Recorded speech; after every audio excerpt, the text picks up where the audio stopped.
calling the meeting to order at 6:30 and welcoming a number of members of the public, which I will give everybody a chance to introduce yourselves at the time at which you're on the agenda, instead of taking some time now. So I wanted to know if there are additions to the agenda, Not for me. Not for me. changes to the agenda order. None. No. So the next item on the agenda is approval of the minutes of the regular meeting of July 22nd, 2019. I so move. I will second it. Any discussion? All in favor? Aye. Dan Zambreski, would you like to stand up and introduce yourself? Where are you going? You could discuss the highway, the general highway Dan update. Zambreski, Road Commissioner. And you're up now, general. Oh, you want me up now? Yeah, you're Oh, all up. right.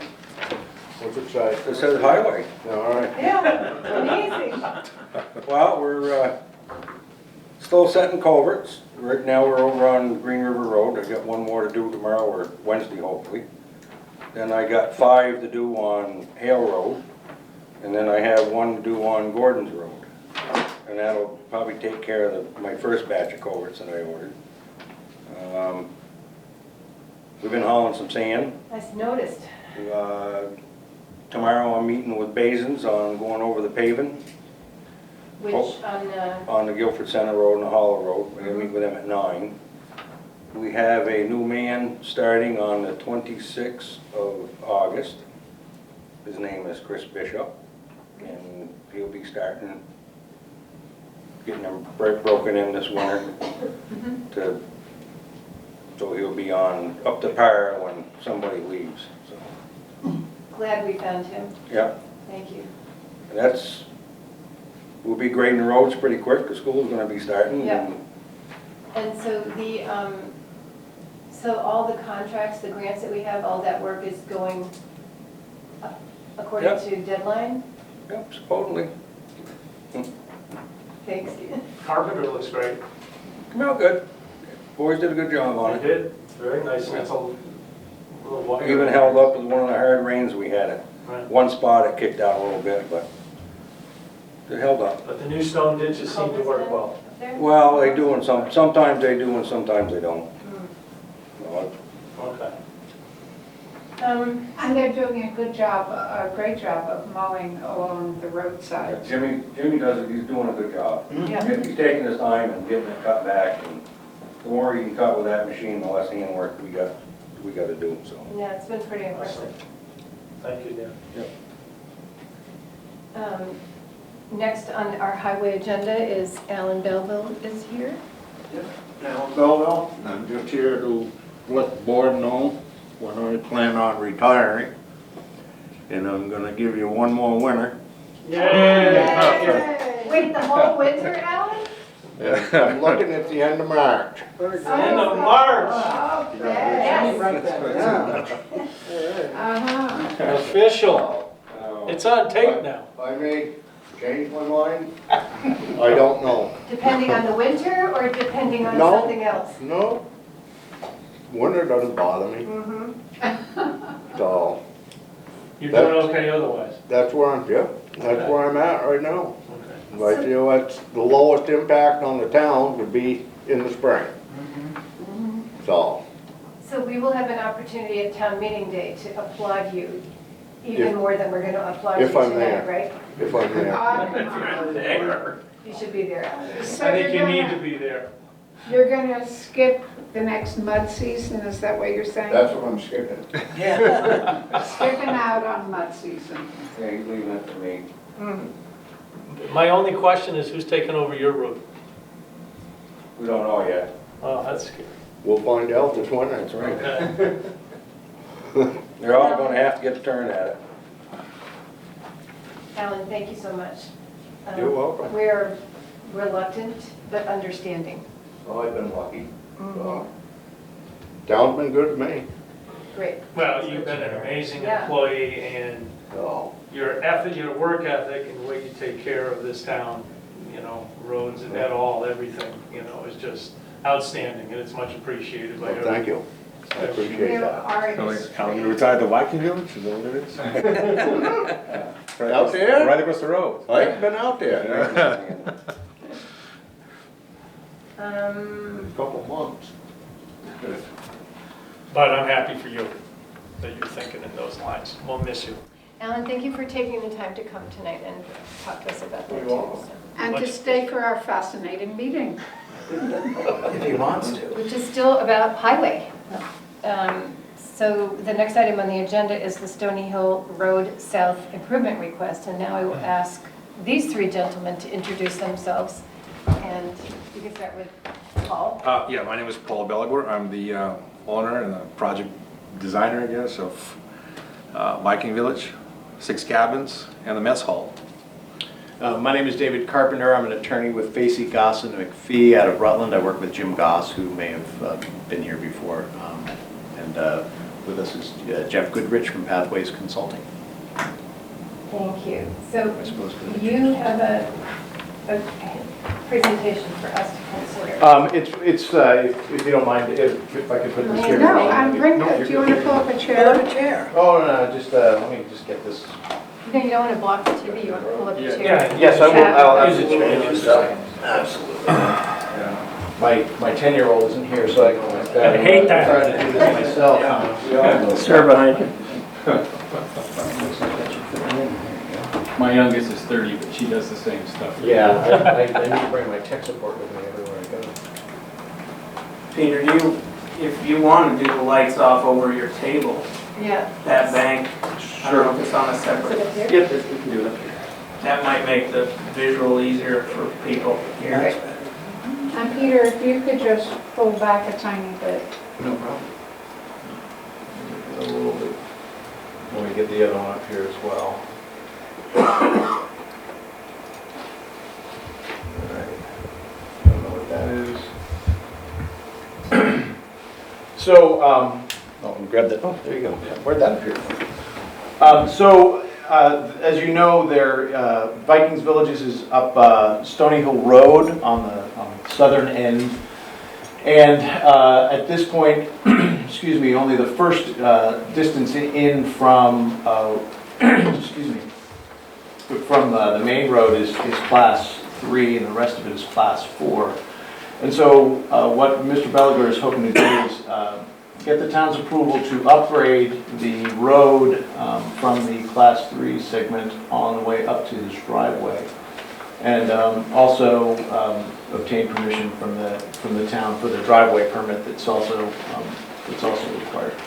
So that's just sort of a general overview. The idea is to improve access to the project, which is as Mr. Bellville described it.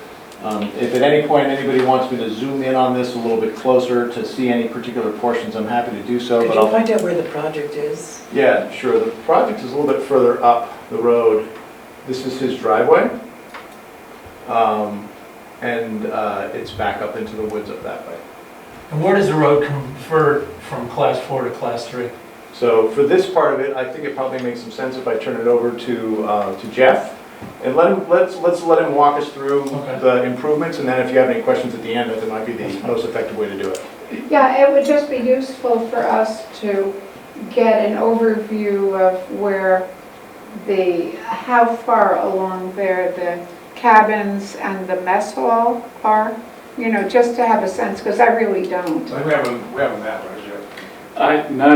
Yeah, I can bring it up, I just don't. Okay, well, I mean, it doesn't have to happen now, it's just, Oh, sure. If you've got it. Yeah, I mean, if, Can someone give us an introduction to what the project is? That would be helpful for me.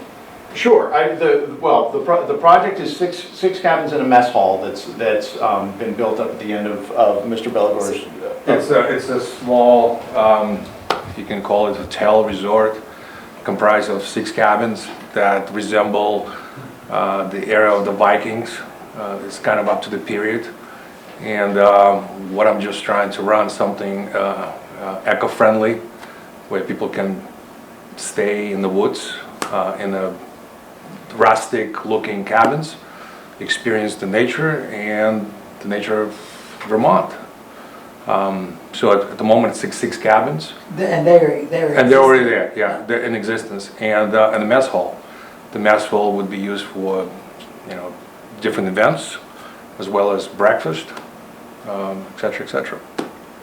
So really not much to it short of just. Is your goal to stay with 6 cabins or to? At the moment, yes, that's what we're trying to, build and finish, 6 cabins.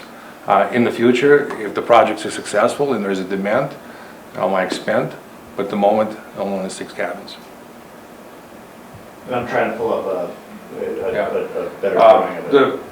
The unique feature of I guess the whole story is, America, or the continent was discovered by the Vikings, as you know, 1,000 years ago, before the Columbus. They settled in Newfoundland, which is nowadays Canada, and then they disappeared. Where did they go?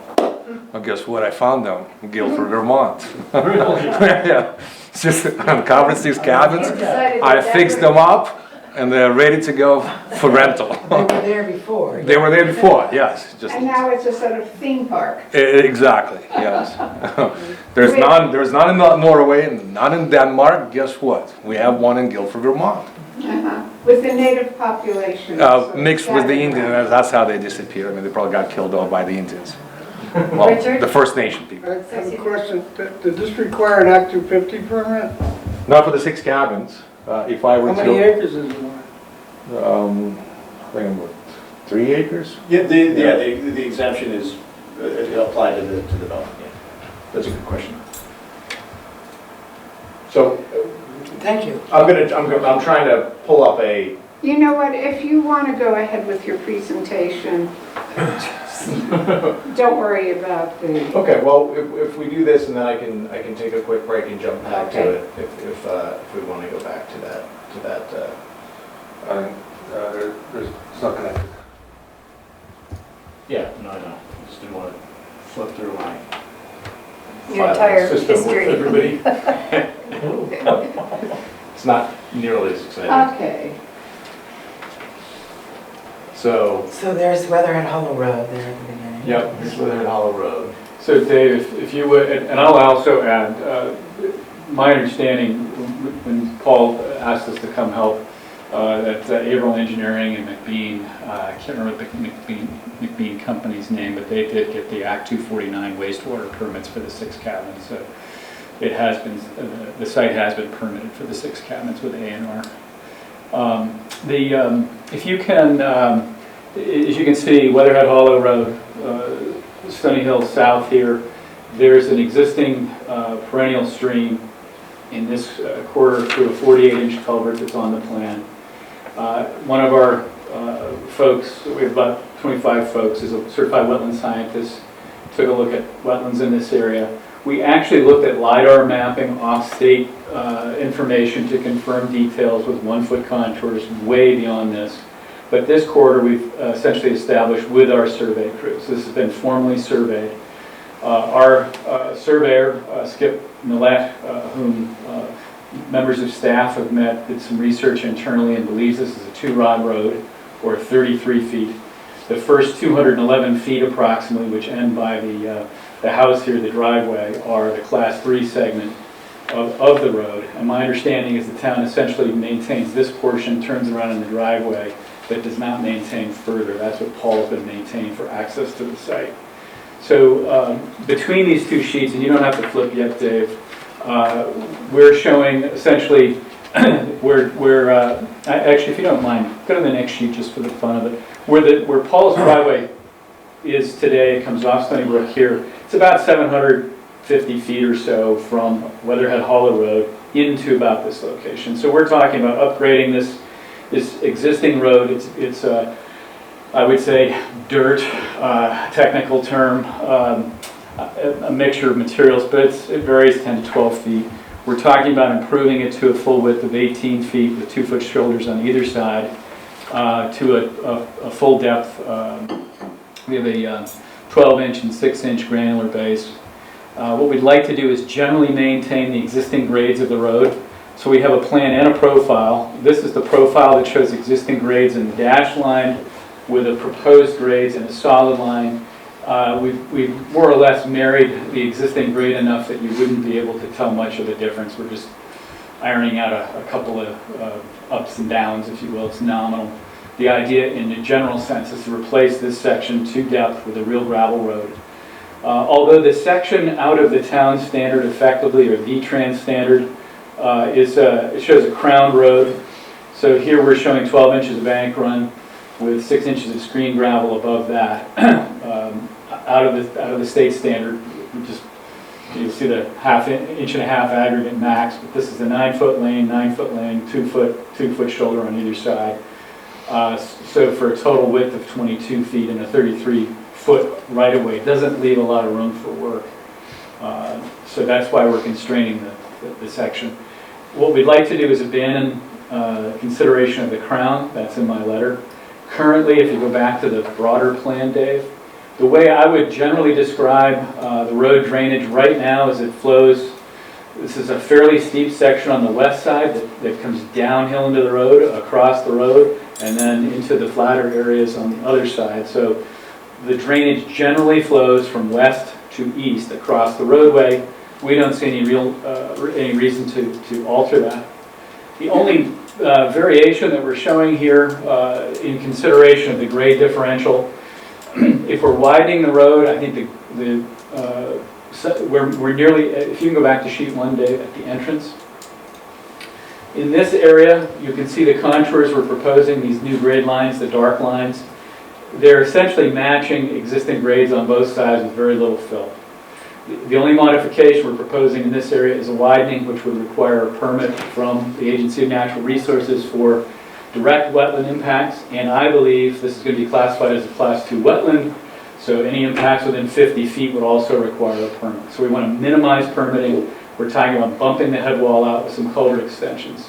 Beyond that, we're just talking about matching grading if we can, and as Dave pulls that along, we're now beginning to realize that even though we're matching the center line grade more or less, we're starting to see some cut on the uphill side and some fill on the downhill side. I would represent that where that departure in this location is about 2 feet, and it's going to get up to 6 feet or so in height. We're proposing, at least as a placeholder, some form of retaining wall so we don't impact abutting properties for the time being. Ideally, we'd like to talk about a natural grade either on the uphill side or the downhill side at a reasonable grade of 2-to-1 or 3-to-1 or something like that. So maybe a total grading width outside that would eliminate the need for walls. Additionally, I think there's a 200-foot section in this area, begins about in this location all the way up to the new driveway, where this bank appears to me likely to be ledgy in nature.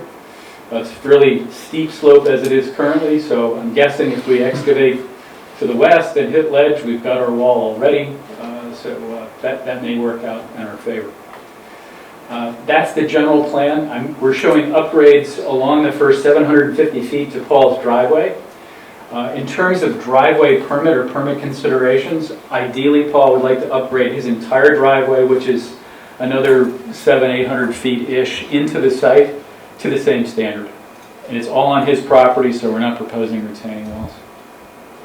This is just the first couple hundred feet of it into his site. It turns a corner and then heads into the village out in this area. Where's the egress?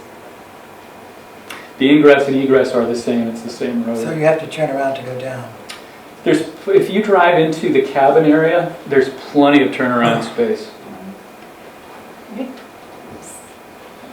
Before we start asking questions. Sorry. I wanted to ask, and before you move forward, Dan, do you have any comment on these? Well, I was down there this morning. specifications? Peter and I met with them, with the engineers. I went down this morning, looked at the culvert. The culvert is an old 48-inch tube, and it's half full of dirt, and I'm sure the bottom's all rotted out on it. And it's also starting to collapse a little bit. And it needs to be ditched on one side to bring it up. I mean, we just can't go in and throw a culvert in nowadays because we have to do that. Got to go through the state. Probably if it collapsed or washed out, then we could do an emergency fix on it and it would be all right. But I mean, other than that, what little bit, as far as bringing it up to grade on our end of it, it's not going to be much. So that's about the specifications. And I wanted to ask you about, sorry, David, you don't indicate any property owners on any of this. These, is it all your property along there, Paul? Or is No, it, at the, right along that 750 feet, it's somebody else's. so along the curve? Right. Yeah, this area here where it says building, that's the existing residence on that. I see. So there's an existing residence here. The outside hashed line on either side is what you're proposing, correct? Yes, so from a surveyor standpoint, what we did was measure the roadway. Having done a lot of these, we're saying the roadway establishes where the roadway is, so we're Right. calling that center line, and then we're And going. moving it out. Okay. Now, I see there are stone walls on the right side as you make the bend and going up. Whose land are those stone walls on? So my understanding, Paul can give you the name, the person that owns this property owns both sides of the road. These are Right. existing stone walls, which are essentially around the lawn area. The lawn area is here into basically back in this area. But what you're proposing here would impact that property owner. Isn't that right? What we're proposing here would not impact the property owner in terms of grading, because we're proposing retaining walls, but I'm hopeful that Paul can talk to the abutter, so he can get temporary easements for the work to go outside the right-of-way to eliminate any need for walls. And drainage? The drainage, we're not proposing to change the drainage right now. It goes from west to east, and we don't want to modify the road to change that. Let me say it a different way. We're not proposing ditches to collect it and concentrate it. It doesn't exist today.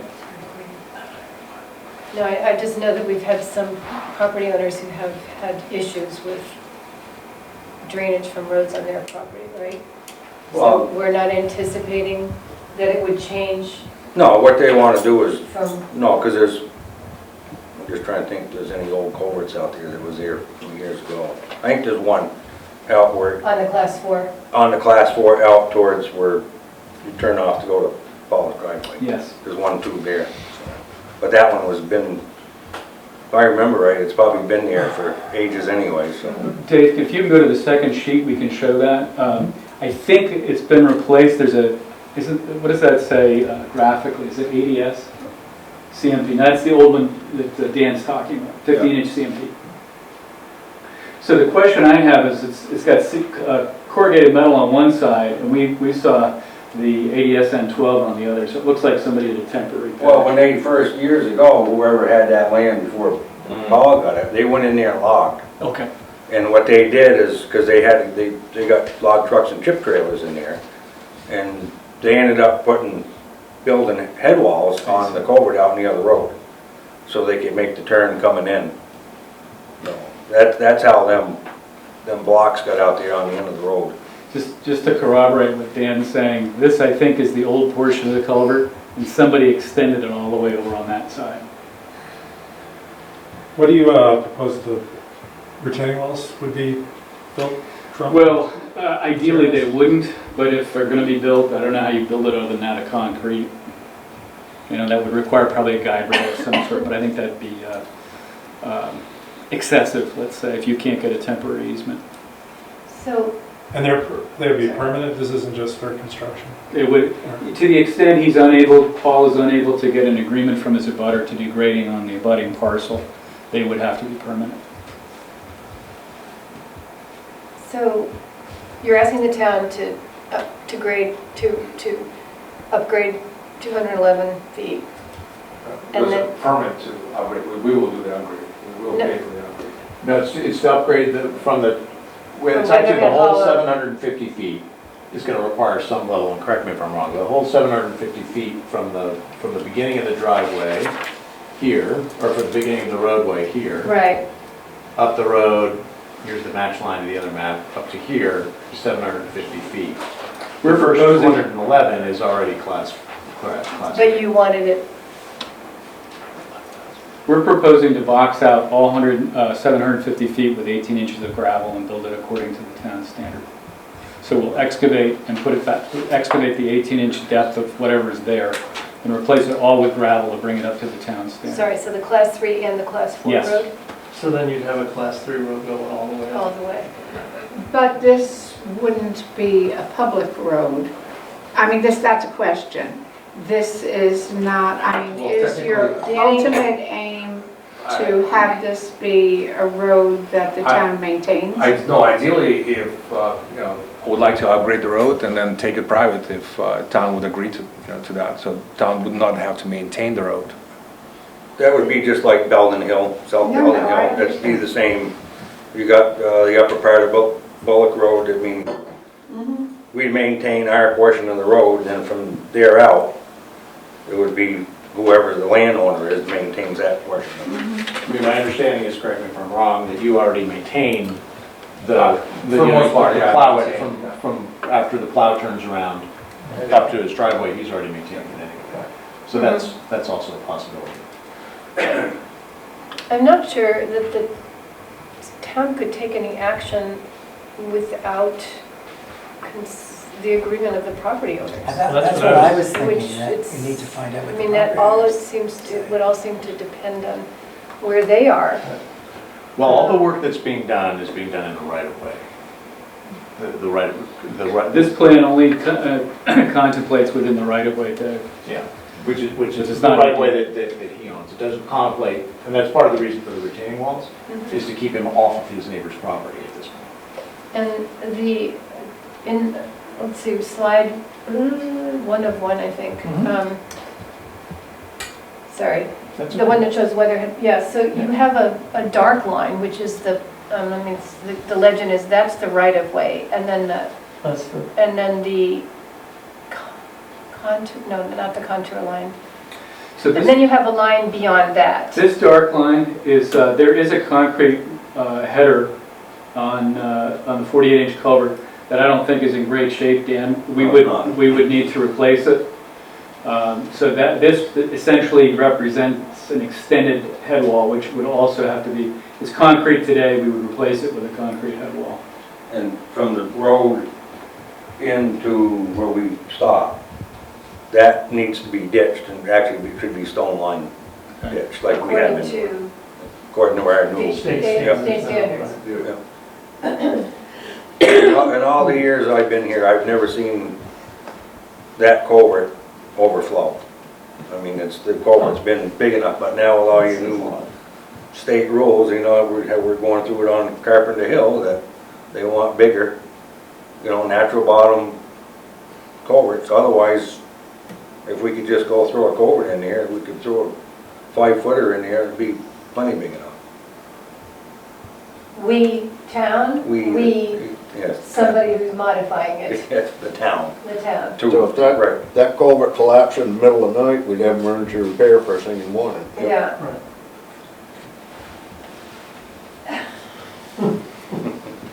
I didn't say that. I don't think so.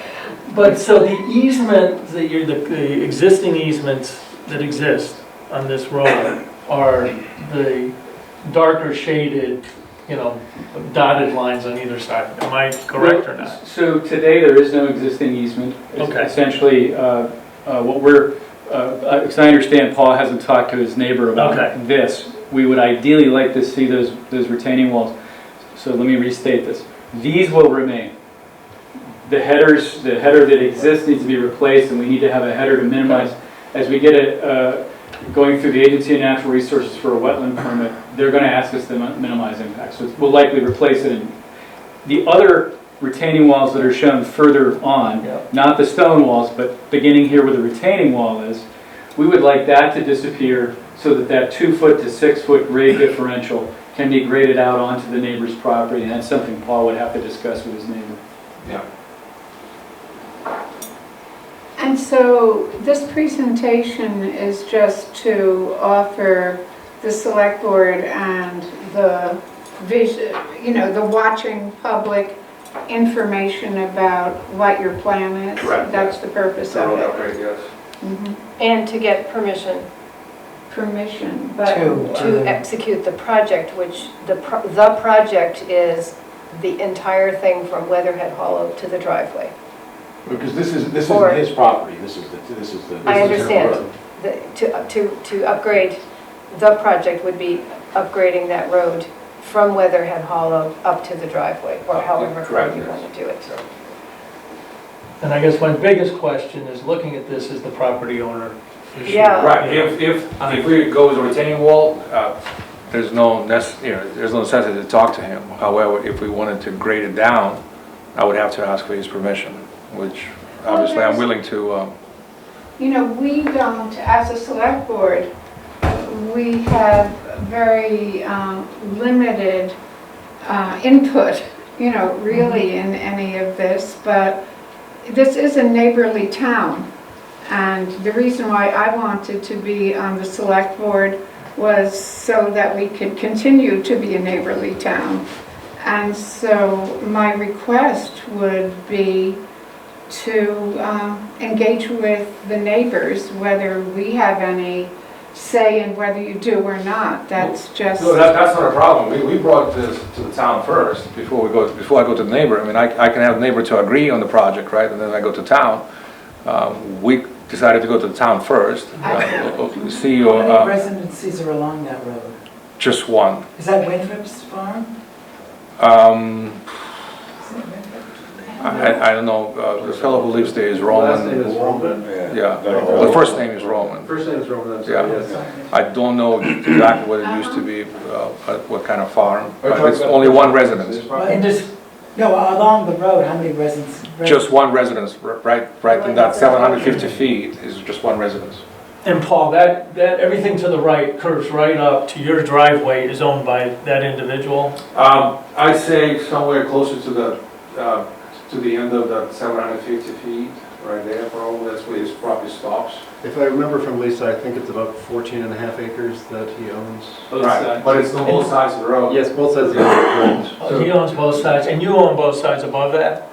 Right, yeah, what driveway starts, that's where my property. Okay, that's to the left, what's to the right?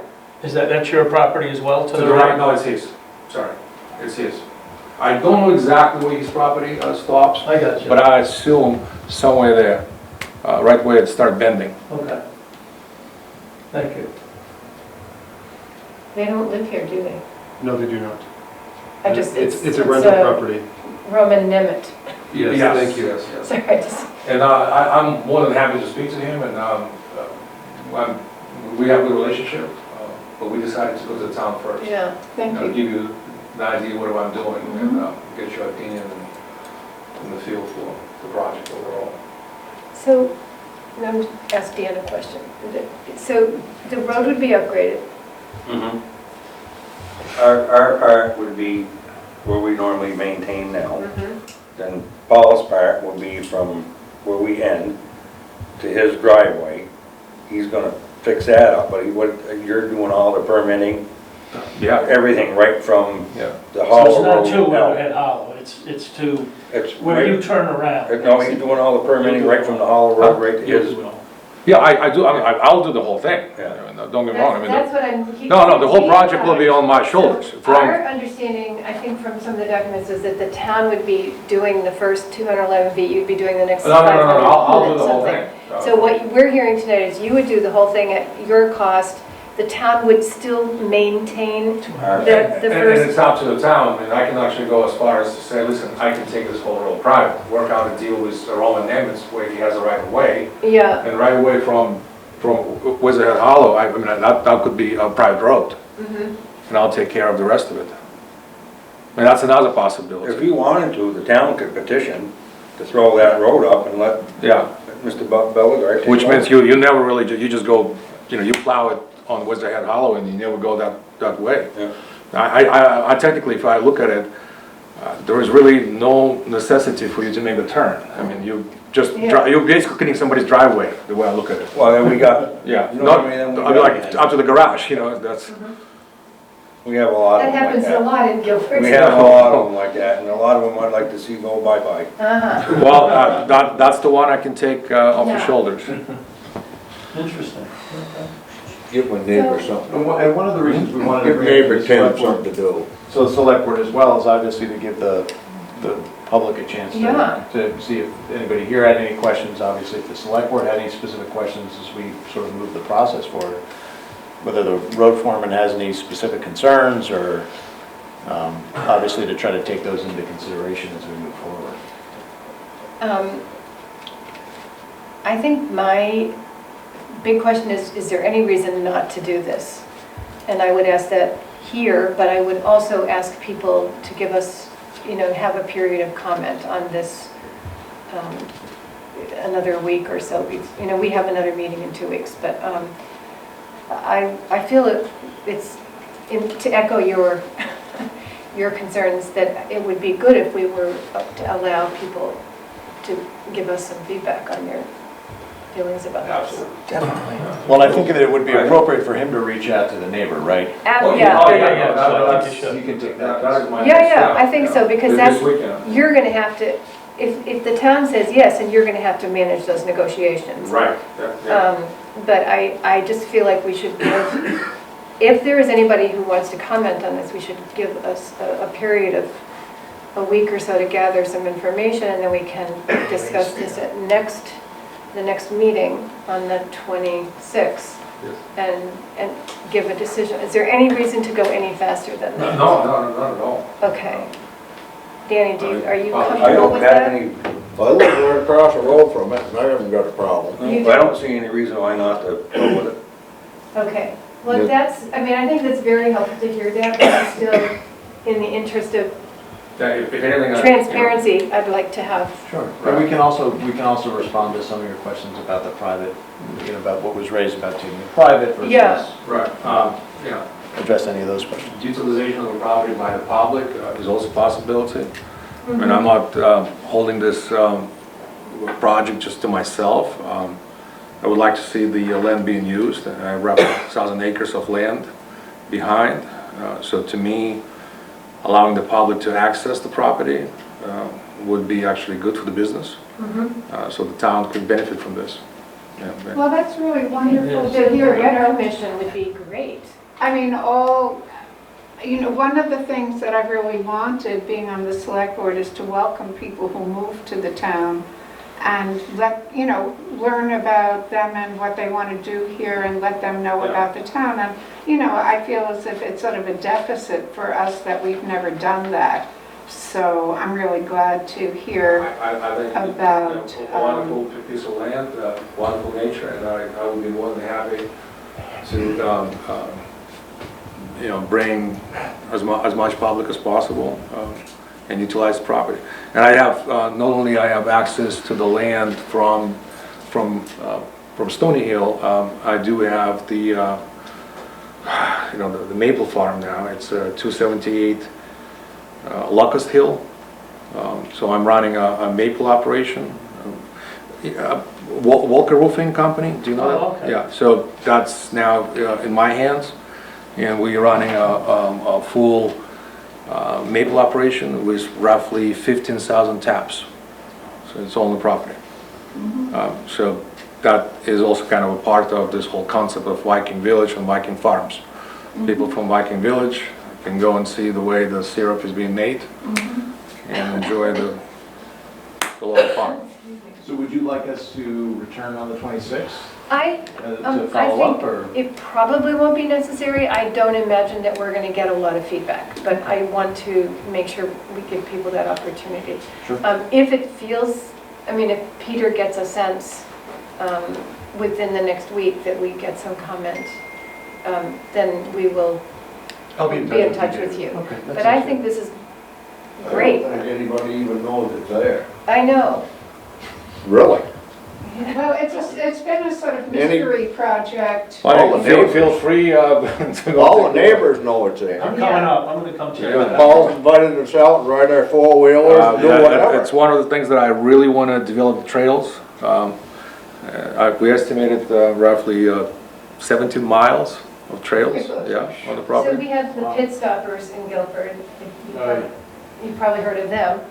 And they're an ATV group, Well, and snowmobiles. The and thing is, stuff. I do want to, ideally, I would love to allow people to ride the ATV, and I'm not against it at all. I'm talking about not only the local, the neighbors, Yeah. but the general public. However, what I know, the state of Vermont is not that friendly when it comes to ATV riding. Right, so however, I do What have, about snowmobiles? absolutely, Yeah, snowmobiles, yes. Do you want fast trails down? We do have fast track, yeah. One of the plans that I do have is to have a guided side-by-side ATV rides. So this way, it's not a single ATV, it's controlled. It's in the side-by-side and it's guided. So that could be in the future as part of the deal. 17 miles of wonderful. And I'm working with the local forester, and I'm very careful about cutting the trees. In fact, I want to cut the trees. So.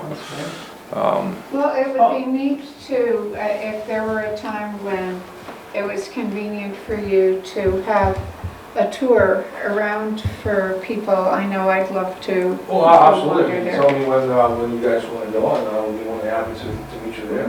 Well, I'll ask around and we could come up with Yeah, a date. so if you actually look at the village, it's built, from eco-friendly materials. Everything is recycled. Yeah. So I took the number of barns down, so it's really does look like as if you go back to the 12th, 13th century.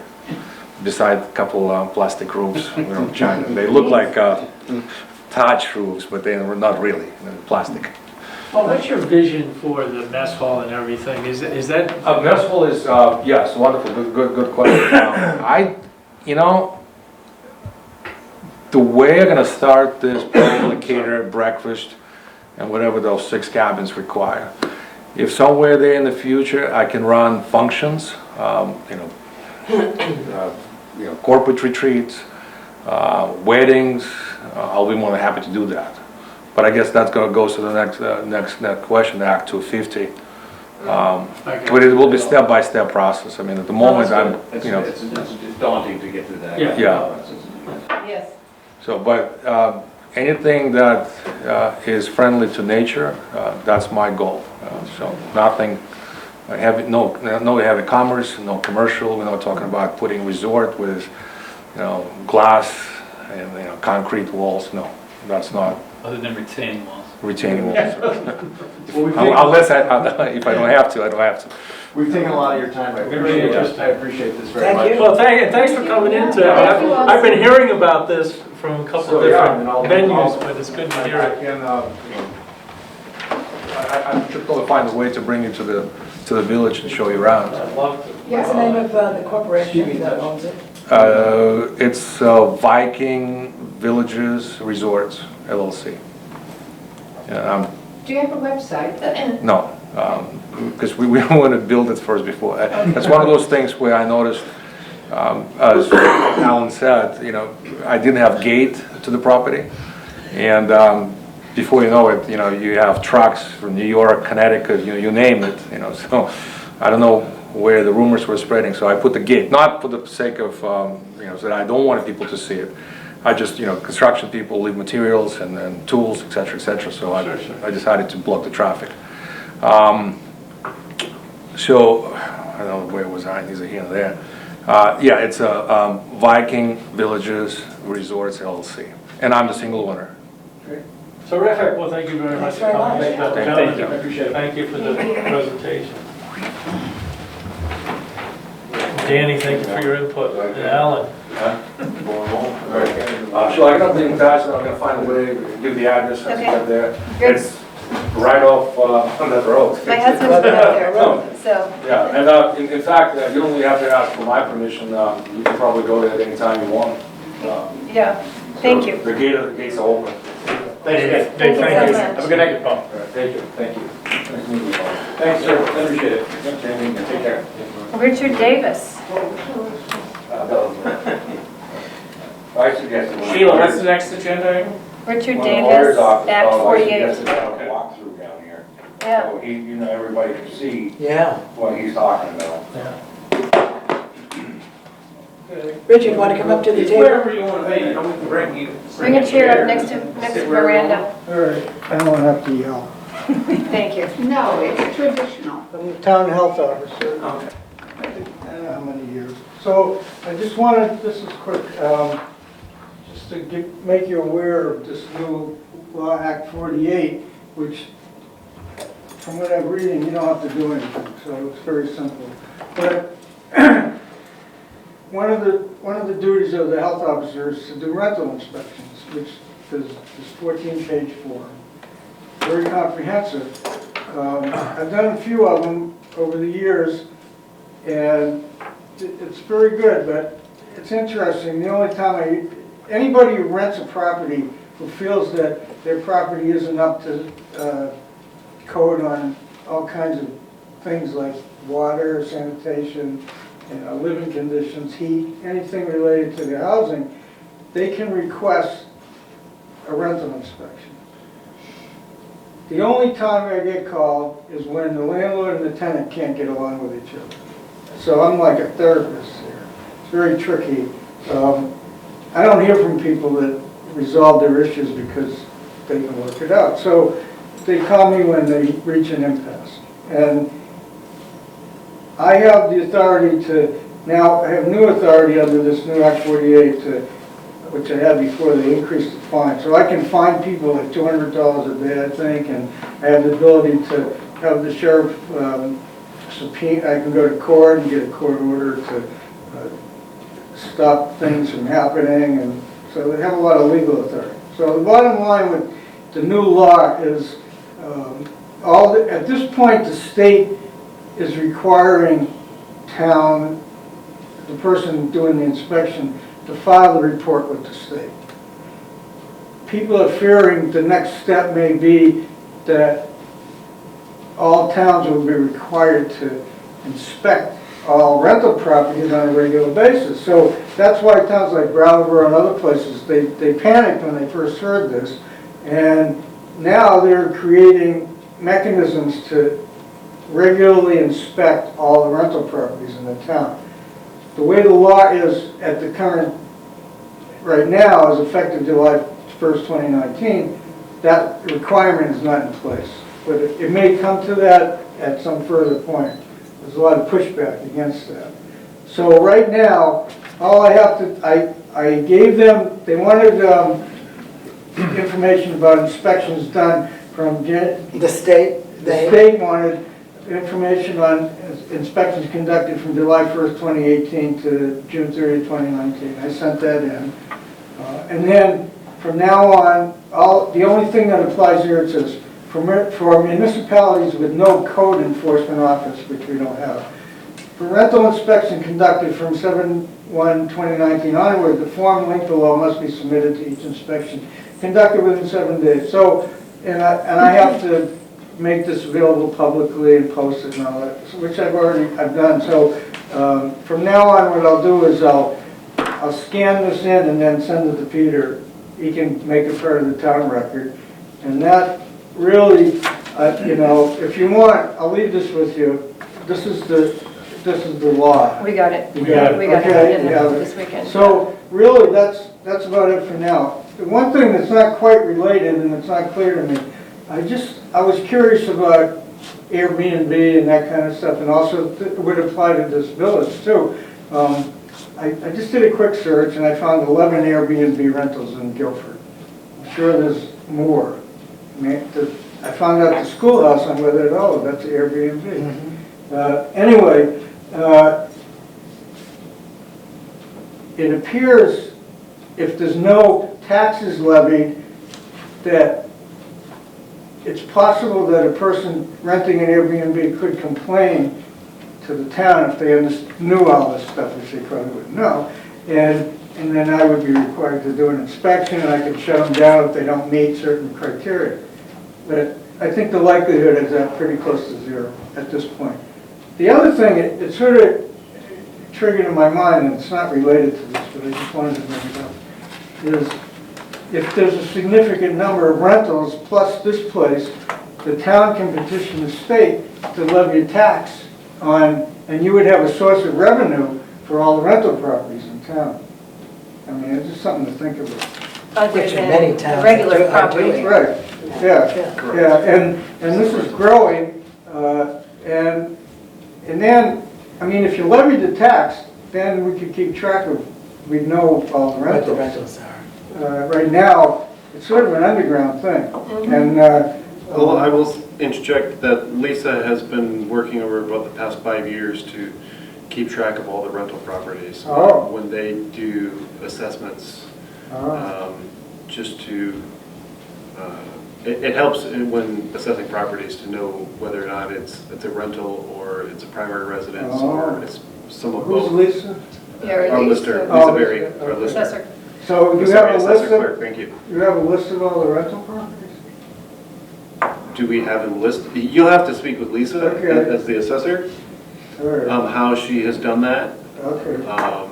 Because I did, after you and I spoke on the phone and emailed back and forth, I did share this information with her.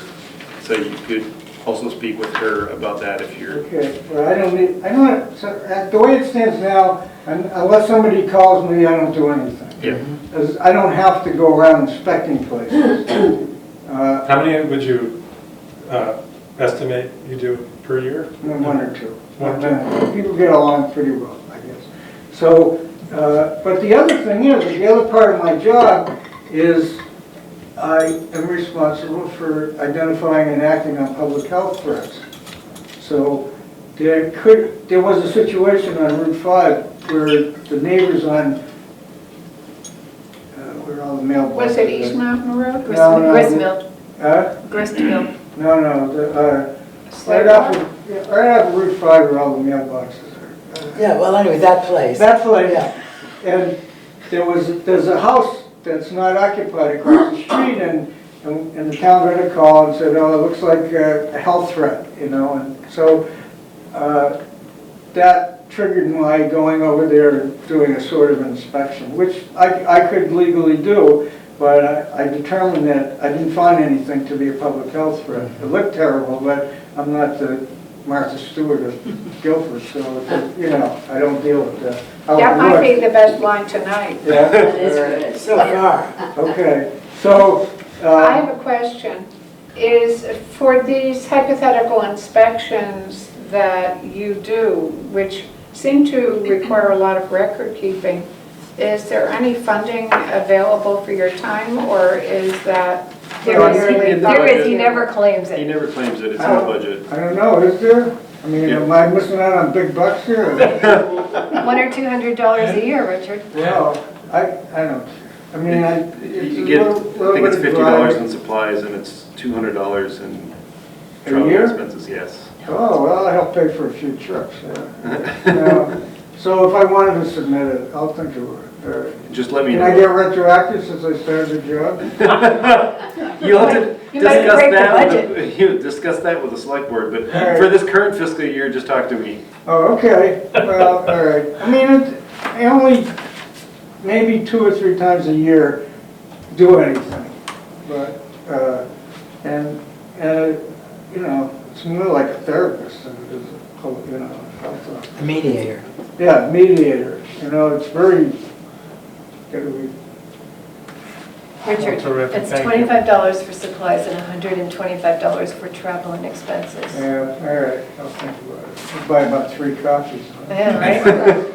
Thank you, Richard. So much for Okay. coming, and thanks for all Thank of you. your. And I said I was gonna do this last year, but I'll try to write up a little thing for the town report. Right. That would be good. I'll be reaching out in the next month and a half or so about that. All right, remind me. I will. Okay, thanks. Thank you, Richard. Isaac Wagner, how are you? Did you sign in? Yes. Great, thank you.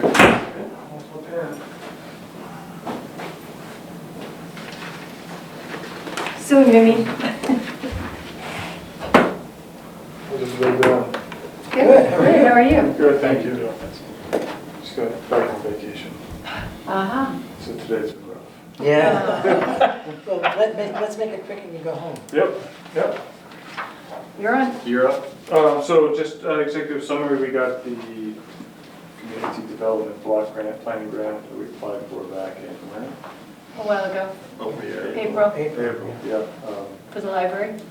We received it and we're in what I call the paperwork phase now, which is a seemingly endless loop where you do some paperwork and they come and you do some more paperwork and come in. So Peter and I are wading through that. Actually, this one's not too bad because we've had recent community development block grants. A lot of the stuff's already done and we had a hard time with that private one. So This is relatively easy yeah, thus far. so thus far relatively easy.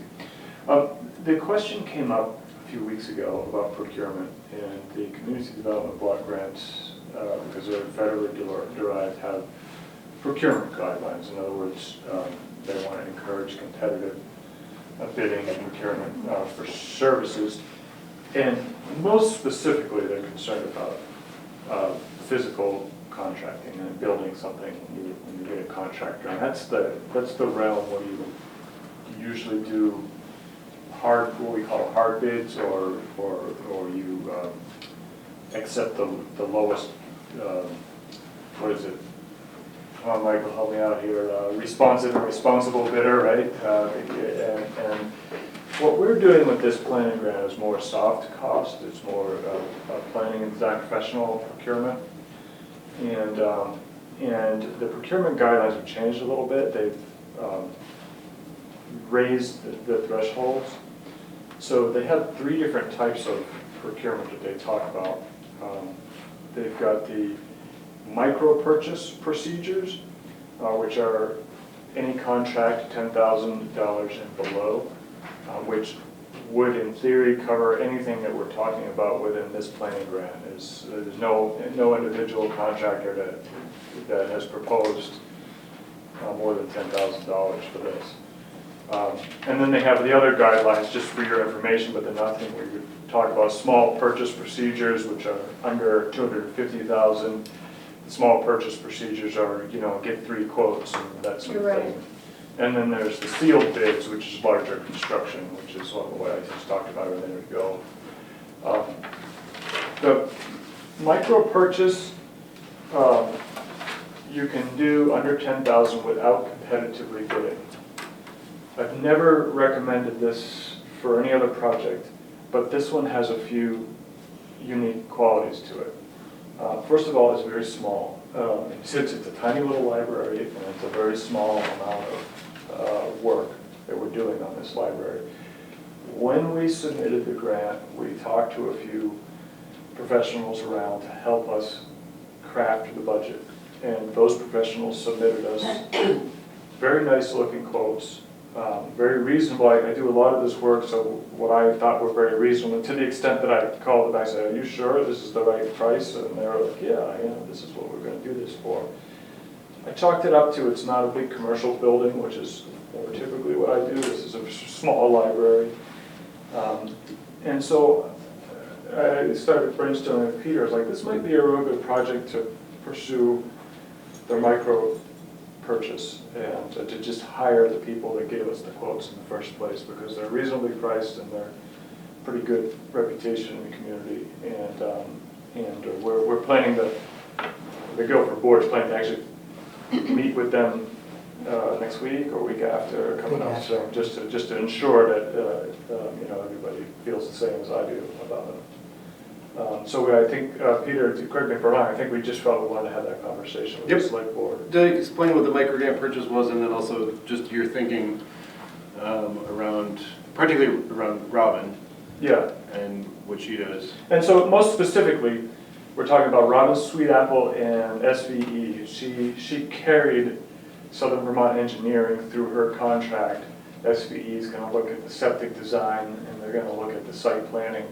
And then she's going to look at the architecture of the building and tie it together in a report. And I can't remember, she also has an estimator carried in that number as well.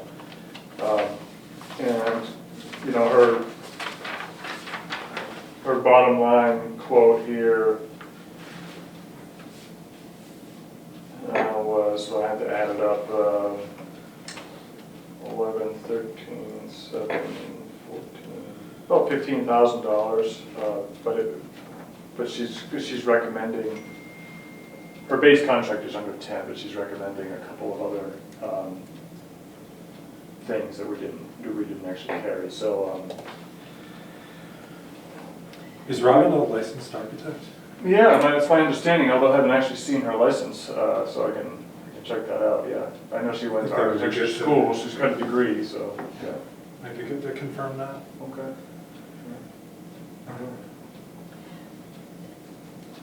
So my understanding from reading your recommendation was that you wanted us to, you were recommending that we make an exception to our regular purchasing policy? And that's the thing, I'm not sure exactly what yours is. Before the library trustees met with Robin. Robin. You Yeah. don't want us to authorize you to do it with Robin before you meet with her and decide this is what you want to do you? I mean, what is the purpose of your meeting next week? The purpose is for the trustees, for the committee, the building committee, to meet with Robin and to see whether, and to listen to what she has to say about the project, and to come to an agreement or not, that we think that she would be a good person to. So to it is carry out the premature project. for us to approve a contract with her before you decide that she's the appropriate Right, person. but I think that what Isaac is looking for is the capacity to So in other words, do that. so in other words, It would be the micro, to saying we would go along with this micro purchase. The select board would be interested in, am I right in this? well, to put it another way is, I could draft up an RFP, I could circulate an RFP, I could assess proposals. And that would cost a lot more I money, I know could- that. and so what we're just, what the read we're trying to get now is if we can avoid that effort. Now, I've already spoken with Robin, she's viewing this as a job interview, so she's coming here to talk with us, she's not viewing it as she has her contract, so that's basically what she's coming in for, is a job interview. And further, I don't have she your knows the memo gig. up, but I sort of vaguely remember saying you needed the select board's approval to go against her. this micro. To go with Yeah, this. well, because. And what I'm hearing is you haven't agreed to go with her, so we could make a motion to accept the micro grant conditions in principle without tying it specifically to Robin Yes, Appletree. that's what Right, we're. and I think, I mean, just to belabor the point, make a clear distinction, we're gonna meet the guidelines for the grant, the procurement guidelines for the grant, and whether those guidelines differ with respect to the town's own guidelines, you know, we're gonna meet the grants, I know that. Right. So if the town says, yeah, well, okay, that sounds good in principle to us, then that's fine. I just don't know if that And we can makes take sense. Robin out of it, it could be Exactly. anyone. So That's what she does. So moving to make an exception to the purchasing policy, to the Yes, town's that's what- purchasing policy, policy. That's and what- authorize the library trustees to hire an A&E person to do the Consultant. Under investigation. the micro purchasing consultant. guidelines. Perfect. Okay. Yeah, We can't because, so so, when Isaac and I were speaking on the phone, I just explained to him that, obviously because this is a this grant is a federally tied grant, we have to follow those, but the town also has our own procurement policy, so that says that anything over a $2,500 purchase, we need to put out to bid.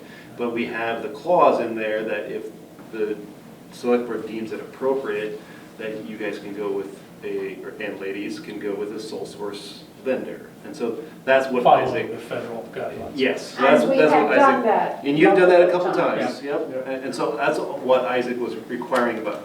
They are going to be speaking with Robin, but she is not necessarily the selected candidate as of yet. Regardless. So we're not talking about a specific candidate, we're No. talking Right. about Yeah. basically a So I'd premise like that we to want make, to act on. I'd like to make a motion that the select board in this instance follow the federal procurement process for a micro purchase up to $10,000 up to $10,000.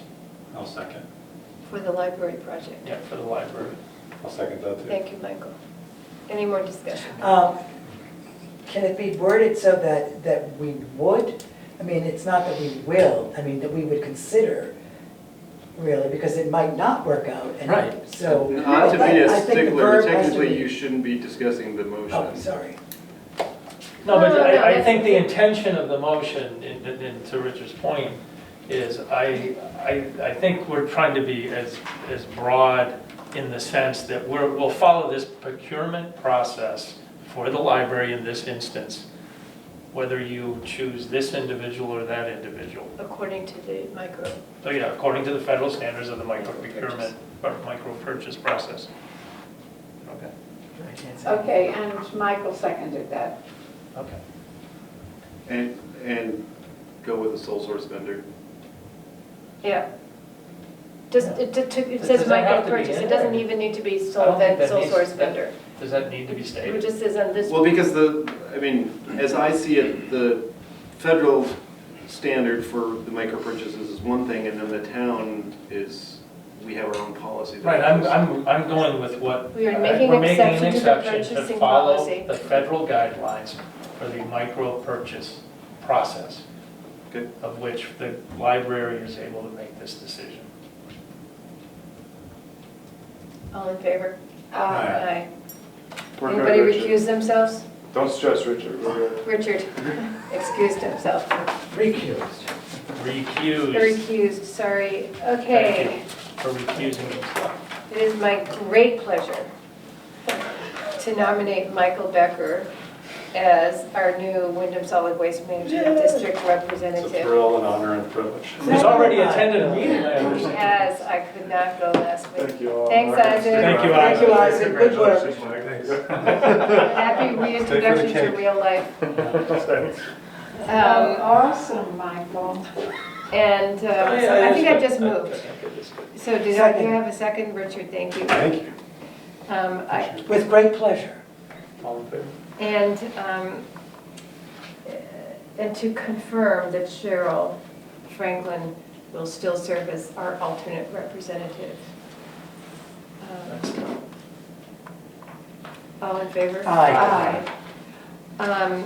She knows she's the alternate, right? Yes, And the historical value of that is Peter, is the really action here would be significant. to And she- notify It would Bob be happy in to Spencer talk in writing detail with a copy to when you Cheryl want to. that this is being Just done. pick up the phone and call her. I don't want to speak for Cheryl, but that's the type of. She's been individual awesome, she is. and I said that I would be willing to give you the background on what Good. Guilford's decision. Awesome. Which brings us quite quickly, Who seconded that? Was that Richard? I certainly Thank did. you, of sir. course he did, to Historical Society Foundation work bids. Neat. Oh, fine. Well, Beth, Did you sign in, Ms. Morton? Yes, I did. Thank you. Okay. Well, hello. finally, we have 3 bids. Uh-huh. Took a while. We Took a- have them in our material. Yeah, I have printouts right here. Oh, I didn't print it out. Oh, I did actually. I did, but I had a hell of a time getting the print for you. Thank you. Would you? No, this is not, sorry, this is the road Oh. stuff, the road safety Oh, audit. sorry, No, there- that is important, but here, how about handing out the correct piece of paper? I've got it. I think I have it right in front of me. Oh, yours has been, I didn't Here, write. Mimi, you can give this to Mimi. Oh, So I consolidated in, what I did is I Did a tried better to. job than I did, that's all I can say. I got it. Richard, you already have it? Okay. And so what I did is Hell of a time. read through each of them and pulled out all of the details from each quote are there. And what I did is tried to compare apples to apples. So each vertical, each column is as close to similar as can be from each quote. Now, there are a few minor exceptions. There were a couple things that the Tyler excavation quote did not include that the other 2 did. yes. Passing and replacing. And my personal opinion is I think the LaRock and Son quote is the most detailed and includes some steps that the, particularly Tyler's did not include. Yeah, I agree. I met with these 3 different gentlemen. They were all really great. I think they're all completely competent.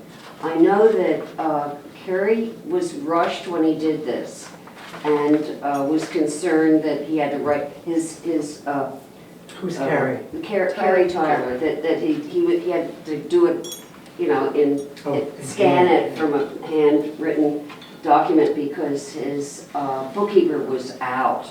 So anyway, so we did it himself, and and I noticed that he missed the concrete wall that would be necessary, and so that lowered. I found his estimate lower than yours, but I could have been. My math, you know, I'm going to say that you're probably right and I'm probably wrong on this because I haven't had time to, you know, see where I would. So I think that was the one thing that artificially lowered Kerry's price is that he did not have the wall in there. And certainly Rocky was the most detailed. I want to say one other thing is that none of them, all 3 of them, omitted any mention of a way into the crawl space, like a trap door or any entrance, which ideally you would have so you can check on it over the years, and there's never been anything like that. So what I'm thinking is probably we could address that later when we're inside the building, just cutting a trap in the back of the building where there's a wheelchair entrance now.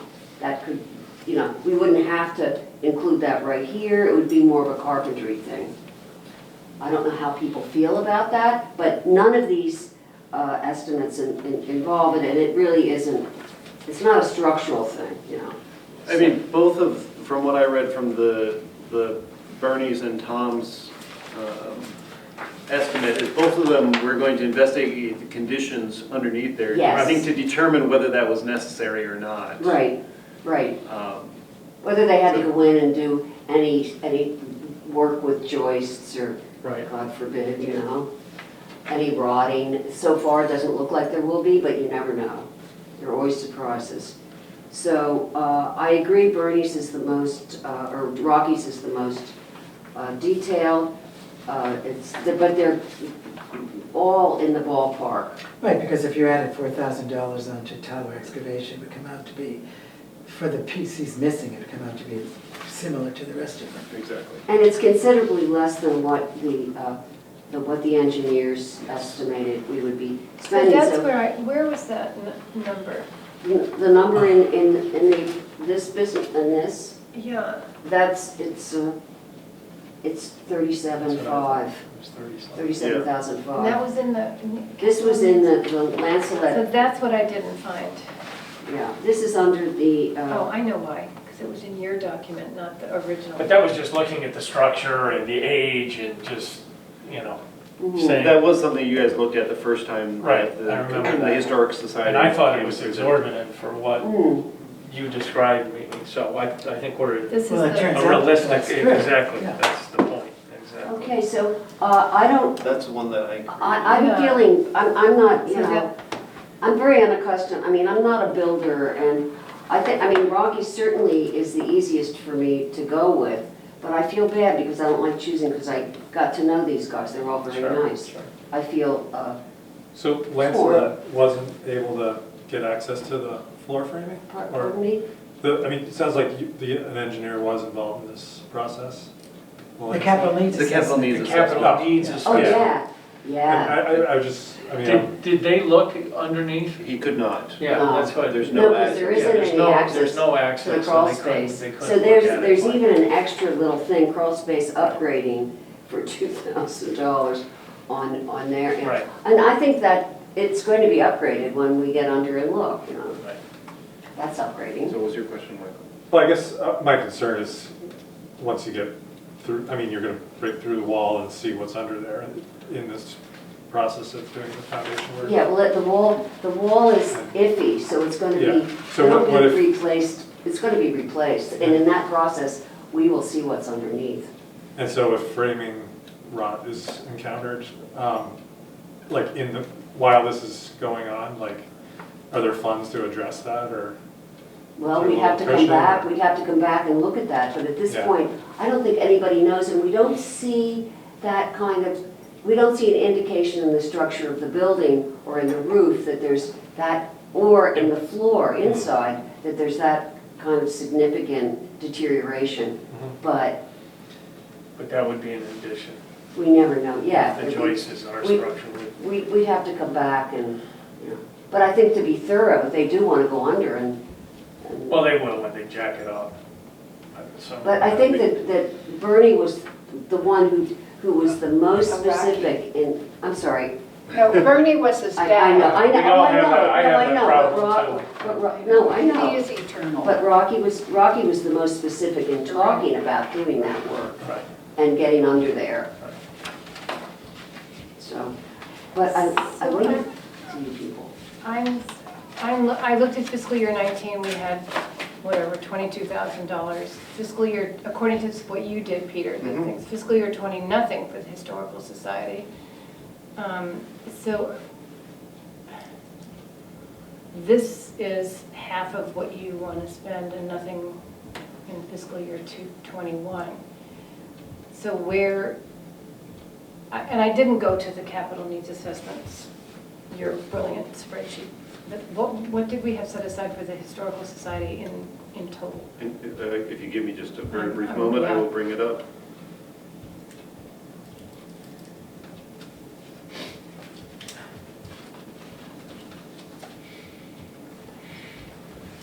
All right, so let me just get to the tab with the, And while we're doing that, do we think LaRock and Sons is, basically it's $1,000 difference, better than Tom Call Excavation?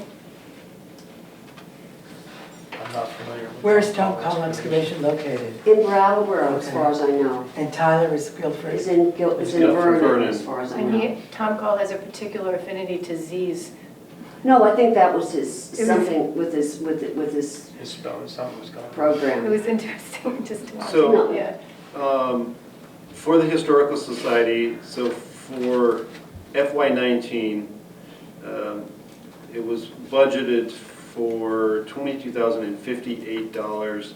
That was for repairing the porch, repairing some windows, Mostly exterior. exterior work. Yeah, Nothing in FY20, and then in FY21, there's $45,588 in total budgeted, and that is exclusively for the repair of the foundation and upgrading of the crawl space and adding fire detectors. so There's some, thankfully, we're doing it in reverse. but it right? makes sense based Yeah. on the previous. And- Yeah, and and the that, so this numbers reflects the are fine, discussion we had last so- December Right. about why Right. would you do the Yes. outside before you Right. do Do the the inside. foundation? Okay, yeah, we Okay. were, remember, we were concerned about two things, the better lighting and insulation. Yeah, And then we went backwards to the Right. foundation. We had to start So that's what this is. Yep, great. perfect. So just reversing the order. of Yeah, no, the that's previous. And we already have the Farnham bid for the insulation, which is the only game in town, really, Yeah. there's nobody else.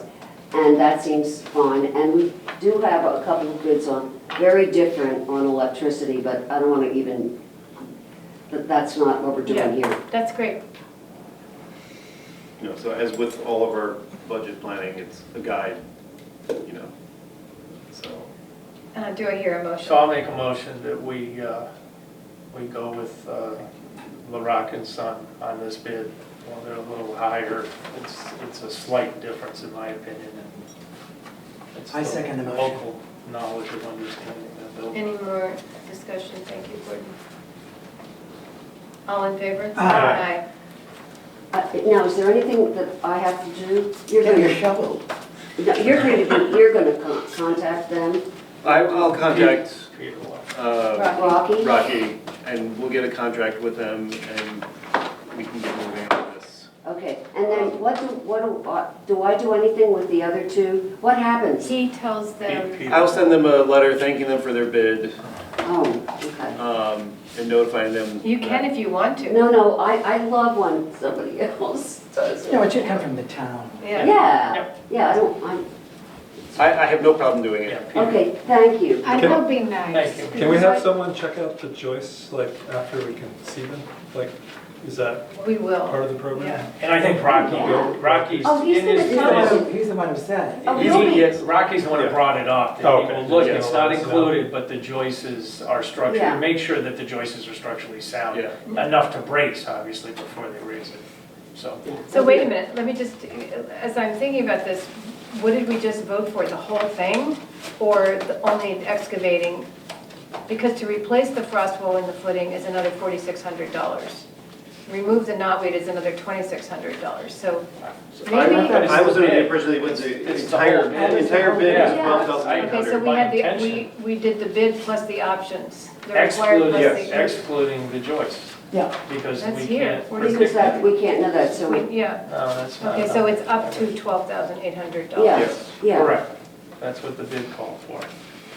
But to Michael's point, the floor joists are not included in that number. If, No, no one thinks structurally there's an issue with the floor joists, but if there is I an would have to issue. think, how old is the building? I mean, it's old. yeah, I think you're gonna find some, Issues. yeah, there's, I mean, not to be, Mr. Goodman doing. No, but I mean, the engineer predicted, which is why we have it in the have $48,000 in the capital program for next year, just moving it this year, to deal with Okay. the crawl space and the joist. Yeah, so our capital So we- budget we have is capital. comprehending the possibility of Yeah, okay. We actually have. So it's good to bring it up, but the engineer did Yeah. predict that there will, based on the age of the building, that there will be. There might be There are always surprises. But as far as this bid goes, that we just. But it really helps that there's no water in the building, you know, there's no plumbing, Yeah. so there are all sorts of, no leaks, which is where, in my limited experience with old buildings, it's where it happens. So, anyway. Thank you. Thank you. Thank you. Did you do a final vote on that? Thank you, this has just did. been I just didn't remember. It was fun on time. After select board. Yeah. They And just we keep do a on final coming. vote. I believe it was unanimous. That's what I Yeah. thought. Yeah. Okay. Good night. Thank you, Amy. Say hi to Rick. I will. A little more Thank you. highway, everybody? Poor Dan, Danny. you want to come up to the table? I should have gone to this. I warned you, Richard. I'm prepared. Okay, so here's. You had an adult beverage beforehand. I hope so. The topic is the road safety audit report, and we have received both final reports for both Guilford Center Road and Algiers Village. I gave them to the Planning Commission, and we've all had them. Yep. And I also gave them to a couple of the people who were participants in the public meeting in Algiers Village. And they were great and outlined a number of actions that we could take. It's the same thing I gave you earlier today. Thank you, Peter, for putting it this way. I think it was much better than the memo.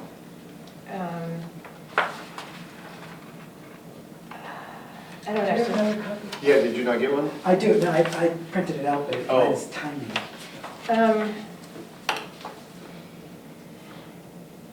Did everybody get a chance to read the recommendations in both reports? Any thoughts on those before we talk about them in general? So before. Any general thoughts before we? I would share one thing. I did share this with you all via email. So Mario Dupuy, I forget his last name, I'm sorry, Mario. He did email me individually, separate from those who were involved with this.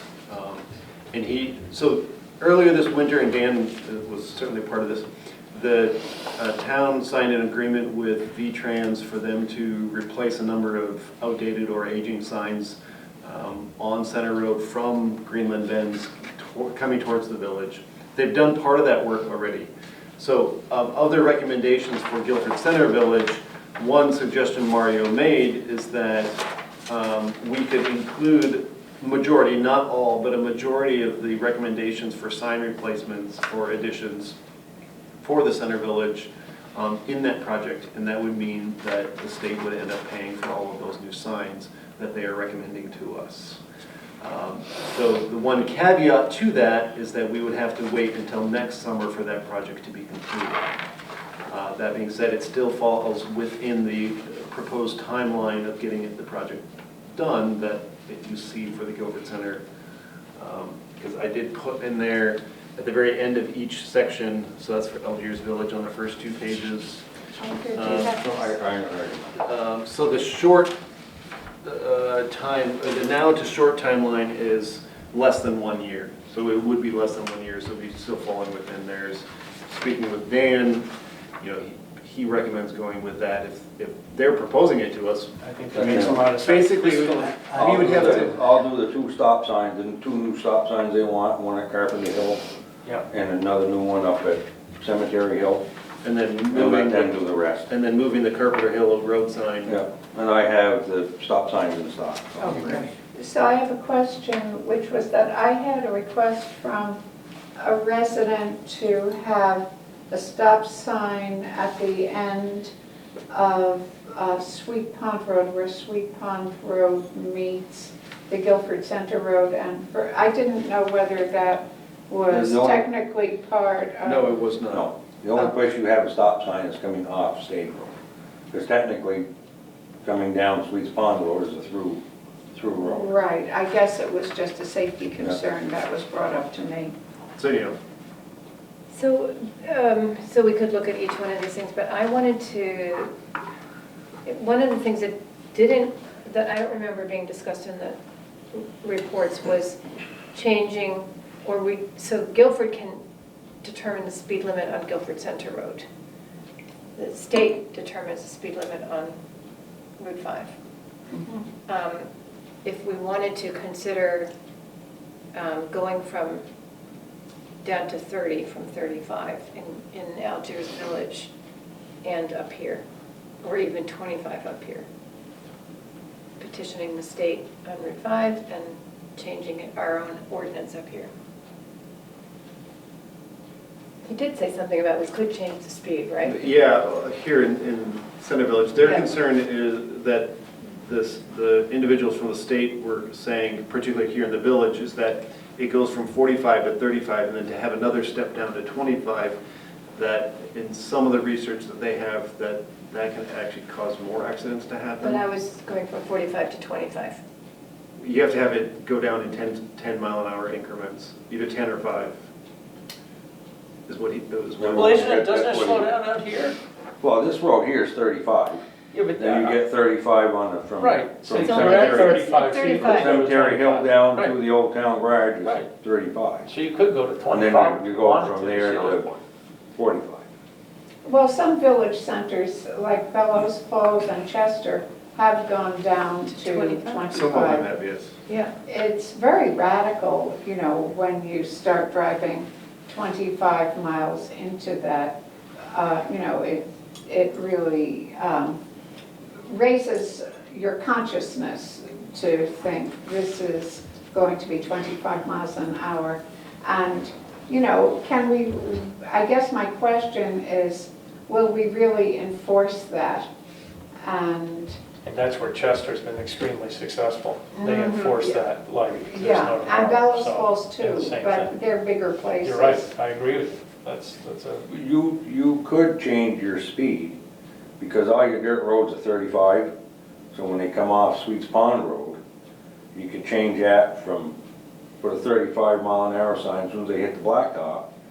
Then you could come down and then do your 25 if you wanted to. Mm-hmm. And then Because your dirt roads are 30, all of them are posted Yeah. for 35. you can't go 35 on that. Better Well, not. I've seen people People go do. faster than 35. I know, but geez. But, so, You're right. I mean, I think especially in, you know, between the We could museum and School Road, it makes, where it changes to 35, it makes a lot of sense to go to 25, personal opinion. Even on this road, you could change it Yeah. to 25. And Yes. I did hear from one resident that would like this, that called me this afternoon, knowing this was gonna be on topic, couldn't make it because of their children this evening, and would like, in addition to the select board considering changing that to 25, they would like all of School Road to be considered moving to 25, considering it's all residences up to the school. Yep. That's a good suggestion. Yeah, And so if the select board's gonna be, it's all within the same corridor, there's a lot of young people, Yeah. a lot of families in the It's all area. about the kids. And more kids You have a lot coming. of kids walking from here Yeah. to the green. No, that makes So a lot I of sense, think- Dan. How many speed limit signs are there on Center Road? I can't even visually picture in my mind. I mean, I've lived Yes. here at least a long time. Well, you got one Is there- up by Cemetery Hill, And there's one by the Old Town then you got Garage. one down by the old town garage. Then you've got your regulatory signs that goes down around the bends. You get down by the hollow, there's a 45 on either side. Till you get down by the Blueberry House and it goes from 35 down to. All the way down to the All the way village. down to the village. Algiers Village. isn't there another one Then you got by some out. Evans's? Yeah, and then you Yep. got some out on the hollow that you got speed limit signs. So one of the notes from their assessment is to increase the number of signs right here in the In village. this area, Which, right. that's, Because they're that's on saying- here, That's right? in here, You yeah. got, they got a big list in there now, how many signs, So that's all I, marked out In feet. in feet, so. so just sort of in the macro, before we get to the signage, do we want to go change the 40, do we want to modify to revise our highway ordinance on Guilford Center to go from 45 to 35 at where Sweet Palms comes in, and then 25 in the village where it's now 35, and also You have School Road. to designate a specific. I know we can do that, stretch, but, Yes. I And then think you're gonna we have to should. have them, when the state comes in to sign it, change them signs from Correct. 35 to 25.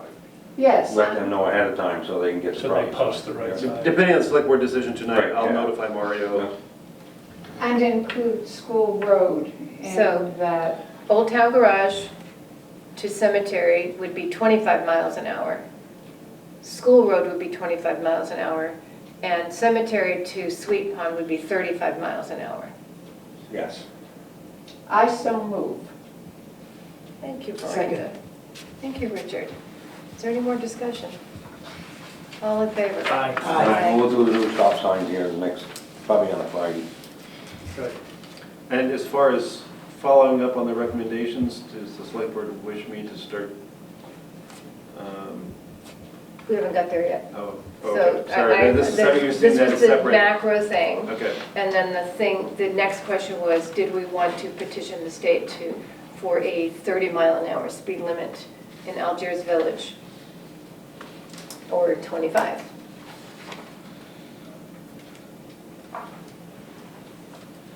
Everybody's okay with 35? Madam Chair, Sir?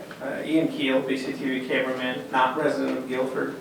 I just found it interesting that you decided to wait on some of that road decision Mm-hmm. previously, the gentleman with the Yes. private road potential. I would highly advocate your board to, this board's always been about educating people, and I would highly look up data online. I think it's British data, but the incidence of what's the word? The probability of a fatal accident between a car and a pedestrian at certain speeds. Mm-hmm. And I think you may. Didn't Mario come? Mario, Gave us. Did he give you? It's pretty fundamentally amazing. if you he look said at that stuff. even a reduction of 3 miles per hour can prevent an accident from happening. I think I saw a statistic where if a pedestrian is hit by a car at 25 miles an hour, the percentage of that being fatal is a certain percentage, and Yeah. then at 30 or 35, it's fundamentally larger. So I would just, all I'm saying to you is, Sheila, is I'm not telling you what you should do or what you shouldn't do, but I think there's certain education that may get you to your goal to let people know. It's really interesting. I've seen that data.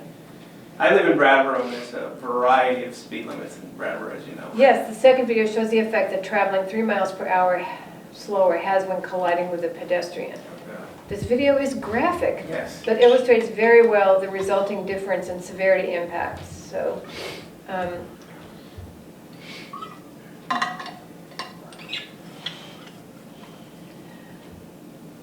am I sensing that people don't? It was interesting how you, again, I'm not supposed to talk during this, but it was interesting how you wanted to wait on that private road decision to sort of get feedback from people. Well, And we've had feedback Oh, from really? people I see. in the village, Oh, okay. in both Guilford had Center and the public village. So we meetings. had Oh, okay. public meetings about this. Oh, I see. So that's And these why, were initiated, sorry Sheila, these changes were initiated by people who live in those areas, so we're already responding to those requests. And what is the exact, where would it start, where would it end, going from? so it's The current, which is before 45 Paul, to 25. it's at Paul's Road? Yes, In because the- Paul's Road is That's- technically that's right. Brattleboro. And there's that big sign that says, "Welcome to Algiers Village, established Yep. blah, blah." And it goes to, Keydot? No, It goes to. La Rox? Down to the rock. To the rock. Yeah. Past La Rocks or No. Just Right right about. about where there. La Rock is? area. Maybe another tenth of a And mile. what is that now? 35? It's 35. 35.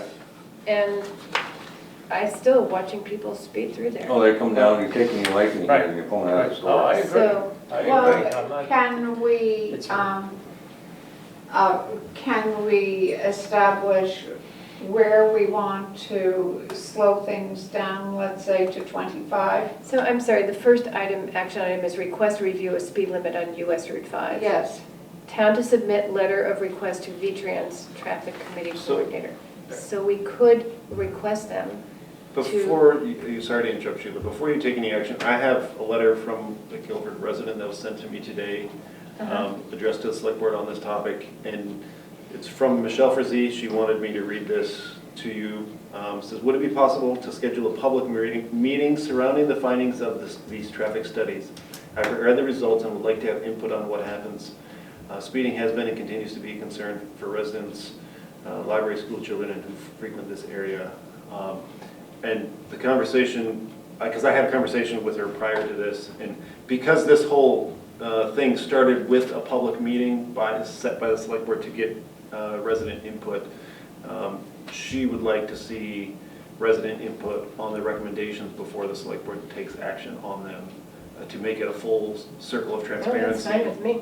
I mean, I think it's great for all of you to discuss what you feel about the results, but she would like to see public input on these recommendations, because the public may support them, the public may feel them inadequate. I don't know. I'm not trying to state. Sure. I think that makes a lot of sense. I'm not crazy about that idea. Well, we'll see if It seems people to me that come. we had public meetings to get public input, and then we got the recommendations of professionals, and now it's up to the select board to take the responsibility for governance. Somebody read it and noticed that they'd left off the issue of both pedestrians and bicyclists, or they didn't really address them in Elton. He made two recommendations. In Guilford Center, Algersville, sorry. One is, but they do talk about delineating pedestrian zones. And they said to do a Conduct bike pedestrian TED. facility study. Yes, which they're. So I think that grant those two to things do. are addressed. Are we going through each of these No, right, items? so Because, I Peter's mean, saying one yeah. thing, which is Michelle has requested that we have another public hearing, and Richard is saying we should go ahead. I'm kind of with Richard on that. Yeah. Yeah. I mean, I'll just throw it out there. I think the second item down, I'd at least like to know what the select board's. Are you on opinion is. Algiers Village? RSFS. Nope, yes, he's on Algiers. Signs, and it comes up in both. I just feel like a little white sign just, it doesn't sink in for people, and we can change it to 25 or 20, 35, but something just a little more visual that makes it. The blinking lights. Yeah, and I know there's an aesthetic balance that we No. have to talk about. Technically, we're not allowed to have, those are illegal under the federal regulations. All you can have one is that it turns on and it says, 25 miles an hour or Okay. 28 miles, whatever your speed is. Your It speed can't is. blink, it can't have different colors. Or whatever the Well, legal Brattleboro's version of it changed is. then on Route 9, because they had them posted all along that western avenue. So, and they talked about this at the meeting with us, Yeah. that Gotcha. many towns throughout the state, in fact, the country, are In using. Chester? In Chester, for I example. think Bonnieville just put one on Bonnieville Road on the Brattleboro side. It's down now, they had it up for a month. Yeah, well, yeah. Anyway, we could look at, there is something that you can put on. Yes, you can put it You right. can't blink or whatever, Yeah, but but let's get back to the methodological question, right? So, which is, do we want to take the suggestion of Michelle, or what Michael and I are suggesting, that Just we're make an responsible for improvement. governance? And once we've had a public meeting and we've had professional input. Also, Well, I'm not sure it would, personally, in looking at from a public, I'm glad we did the public input up front and achieved what we wanted, we got input, now we've got a recommendation. I think sharing the recommendations is fine, but I'm kind of with Richard and Michael on the fact that, I think we can move forward with this. I'm going to say I agree. I'm also going to say that moving forward and completing all of these things does not mean that it's the necessary end of the End of it. project. Well, that's what I was gonna say. We I can agree. still keep Good. going if we find that it's not sufficient. Right. Modify what we, But I think doing something is more Yeah. important Yes, at this that's point. where I'm coming from. So, okay. So do we want to take up Algiers Village first?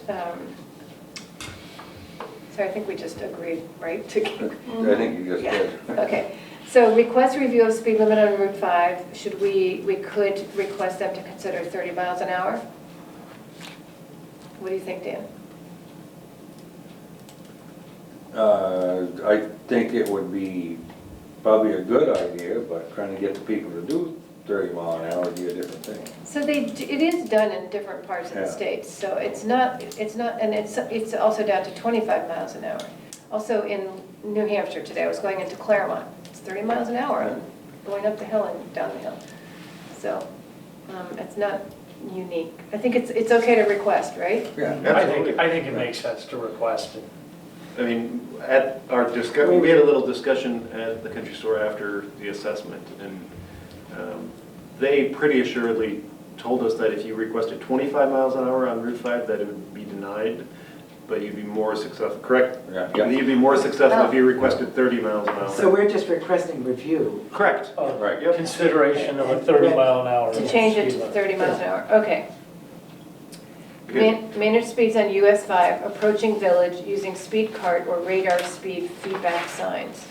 This would be a cost to the town, once we would get permit from V-Trans, and they would be similar to the signs that are on 91 or any other place now that say, reduced speed limit to, your speed is 55. Yep. Are those on 91? Yeah, where like they're doing this. construction. Yeah. Oh, So it's not, Construction. they're not monitoring Yeah. general speed, but Have we ever used our speed cards down there?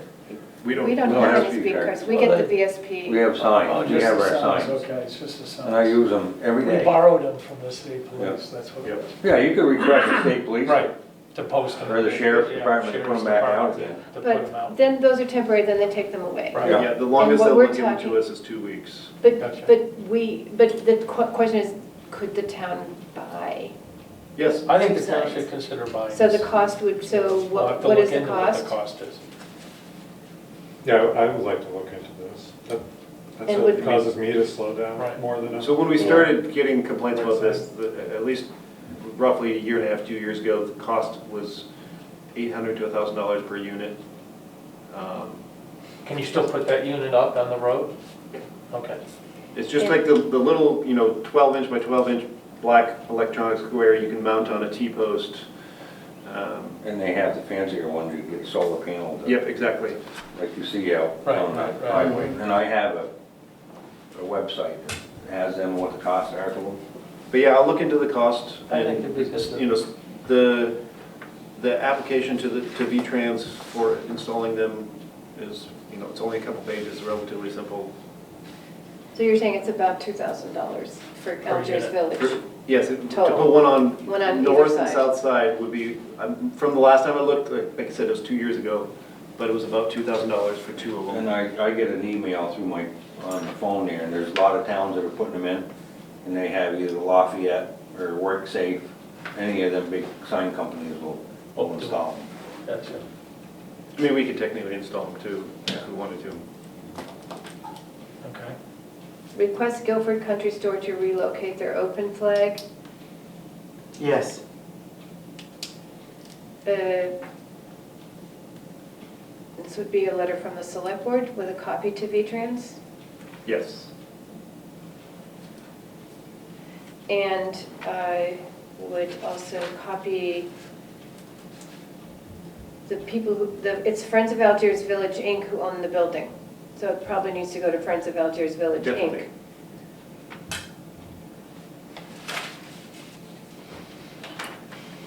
Okay. Cut brush is necessary on eastbound shoulder. V-Trans would do that. So do we need No to say? brainer, We want yes. them to do it, yes. We accept this. Crosshatch Is shoulder, that's not currently done, or it's just not done? I don't It know. needs to be done. Like when I pull out of Gristmill, I cannot see Route 5 southbound. It's terrifying, because there's that bush, but it's Somebody did trim it a while back. But it's within the property's boundary, it's not going out, it's just, okay, so there's no, cut brush is necessary, yes. Is crosshatch shoulder and install no parking stencils within country store, On no 5. parking zone on US 5, yes. So yeah, so technically that is a no parking zone right in front of the store, right in It front of says their, no parking. they're roped off, But but there are no signs. there's not, it's not real clear, and in fact, they have their delivery trucks parked there a couple times a week. Yeah, That's our problem. and it's that a will serious change when problem. the site plan gets when the site gets reconfigured in the next year, but it's, Technically, according to the state, it's still illegal. yeah, no, I mean, they won't park there. They'll be able to go around the store and park in the store. Well, at the moment, in fact, last week, saw one, he pulled into their parking lot, pulled behind their building, pulled right back up, so he was facing northbound on on 5. Consider curbing to better define access to country store. I would say in consultation with Friends of Algiers Village, because they may be curbing on the site. So I don't I mean, know. this is a midterm thing, which is 1 to 3 years, But I think curbing is a good idea for that spot. and would be at the moment, would be the responsibility of V-Trans. Review signage and tighten existing pedestrian zone. Where is it? Do we have an existing pedestrian I don't zone? think We there's a don't, and that's pedestrian the zone. issue. Part of the problem. Shouldn't there be a pedestrian crossing sign there? Could there be? So There we, was debate about that at our meeting. was there? Yeah. It was at the, Did you come Well, off? it was it was all at- at the end, everybody had left and we all went in and had a meeting. so it was. Oh, we were at the store. It was in the Dan and store. me and the, whatever, 8 or 9 people from V-Trans sat down in the store. And just did a little summary discussion on, And they didn't like the idea of a pedestrian sign? Because that is a throughway, and there's no place for pedestrians to begin and end at the current time, that they didn't feel it was safe to put in a A pedestrian. ped-exing sign.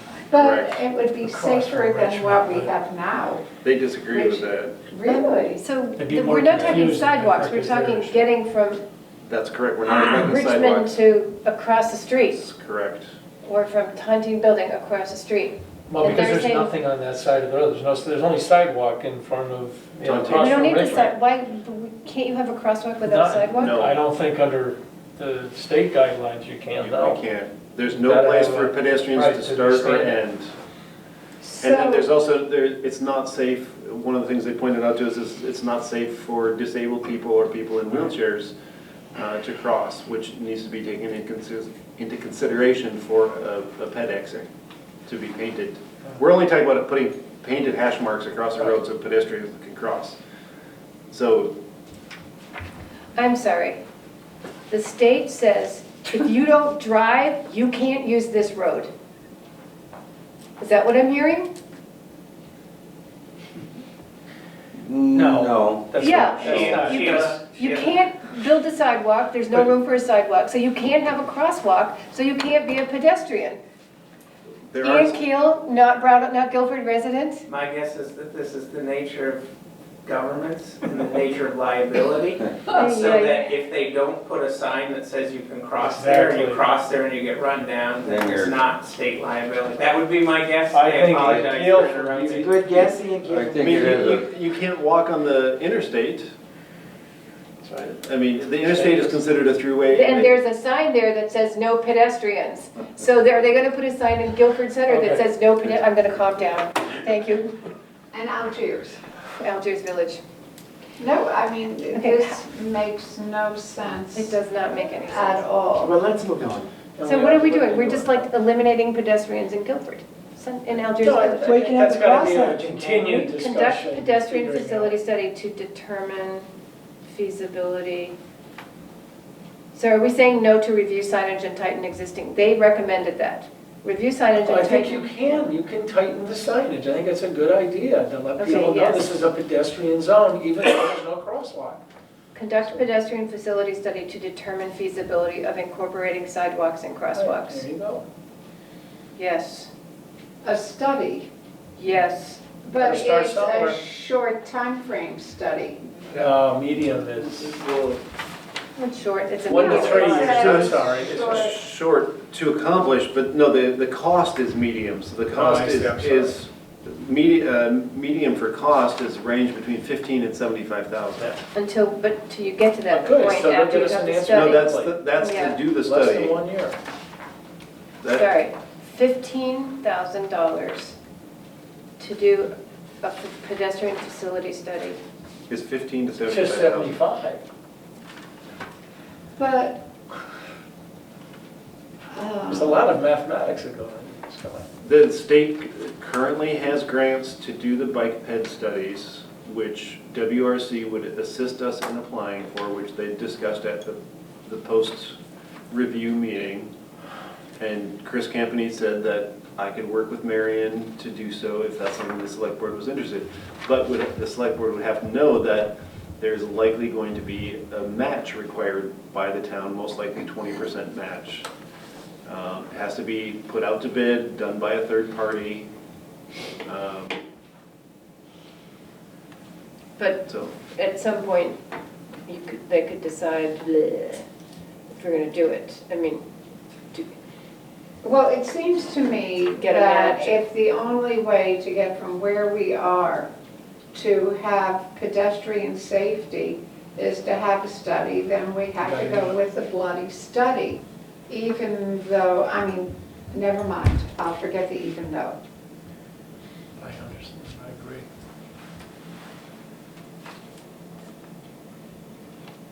So that's a yes. Yes, start it. Gotta start. So you Yes, said and yes to can all we of these so far. start Yes, see if we it in some way to move that along? I mean, it's a dysfunctional situation, and the Very select board dysfunctional. needs to go down on the record. I mean, it's more serious than Guilford Center because more people cross there and it's more dangerous.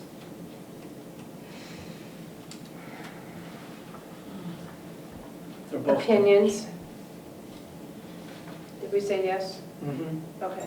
Cut brush or move stop sign at Beeburn Road. Dan?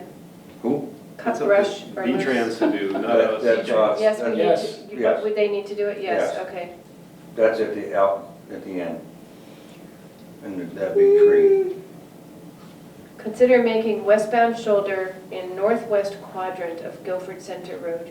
Is that the one by So no, Richmond? that is on the fence That's side by Richmond's. Yeah, which, So you know how there's a no parking in front of the country store? there'd be no. Their parking. recommendation is no parking on the side in front of Richmond's there, because You can't delivery park trucks- That's where it's already. No, who parks there? Everybody Delivery A parks. lot of trucks, people, a it's lot of already, people. where they sort of got little white marks right there, there's white Yeah. dots. I think they were, a while back, they must have marked it for maybe put linear posts in there to keep Really? people from not parking. Except for going in and out of Doug's Yeah. missing fence there. I didn't know people parked on. Oh yeah, delivery trucks for Doug's place park there all the Yes, they time. do, Yeah. that's right. Snap-on Just pull tools. in. Snap Is on this gonna tools does- alienate Well, that's one. truck. Richmond? Is it safe? Do we need it I on mean, both sides? That's No their, parking on both That's the sides? one that's just Oh, on the Richmond definitely. side. No, I mean, we're talking about across the road in front of the We've country already store. talked about that one already exists, it just needs Yeah. to be. Parking needs to be enforced. And now we have another On on Richmond. the Richmond side. Based on the It public makes- feedback that we got at the pre-meeting, and then the fact that now V-Trans is recommending it, I think we It makes have, sense. both the public and the professionals are both saying, we need to have that no parking. Makes Okay, sense. yes, Is that right away? And that will help That pedestrian people are. traffic. Technically, yes. Dear me. it's only 8:23, Richard. I know. Oh, he's dear mean about Yeah. these issues. I see, okay. So you said yes to all of those, at least to begin them, Yes, correct? yes. 8:30. 8:23. That's neat. Have you- And they, up here in the center, before you get to the little field there by the Grange, I Yeah. don't know, in the state's audit, or what they recommended, there's 3 trees up there. Actually, there's 2 ash trees and a part of an elm and an apple tree they would like cut. And this is on, That's not in No, here, that's though. that's on Carpenter Hill Road, That's on Center and Carpenter. the center. oh, Center and Carpenter. Okay.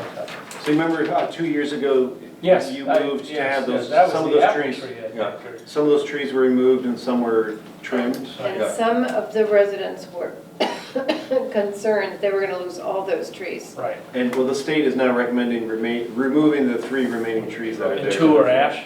2 are ash, which is a but they're loaded with poison oak, so. Then there's kind of like an We old, have poison oak up here. Yes, we do. and then there's like I've never had. an elm tree that needs to be cut. Wow. Okay. So we have not really authorized any of these steps to actually happen yet, right? We're just, Most of them we have to ask Expressing V-Trans interest. to do. Even though they're gonna do the majority of Except that on that page, Yeah. we have to initialize it. Except that, we have to request them, except that Peter will look into the cost of the speed signs. Right. But that's, That's our And I'll have responsibility. to work with WRC on the cost of the bike ped study as well. yes. Yeah. Guilford Center, replace the northbound speed zone ahead sign with a W35 reduced speed limit sign. These signs are the ones that they're gonna do anyway, Right, right? all that stuff is So gonna most go of through. The these, state, Except for the 2 stop signs. They want 2 brand new stop signs and I'll put them on. And So, you've got okay. those. here, let me I just wanna make sure we go through each one, yeah. well, I was gonna say, with numbers 1, or whatever, 1, 2, 3, And that will be 25.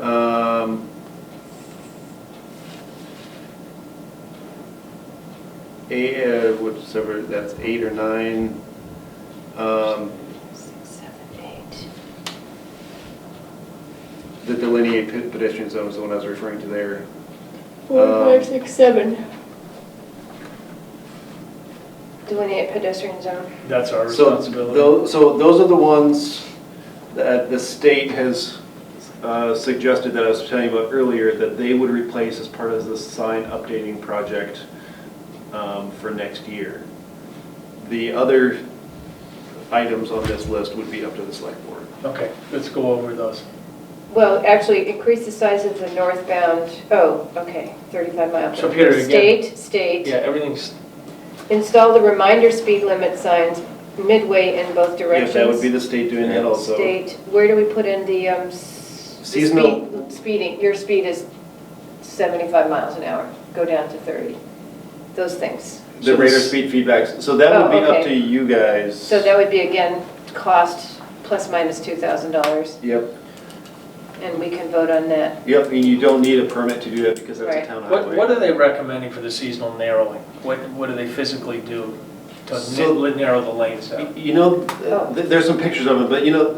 It's like we've a all rubber seen- thing? Those, Yeah, yeah. Yeah, those okay, rubber that's- sticks that stand up. Yeah. I that hate you those just- things. Here, You No, just place them in the so that's road right. and Yeah. then, you know, before first snowfall, you remove them.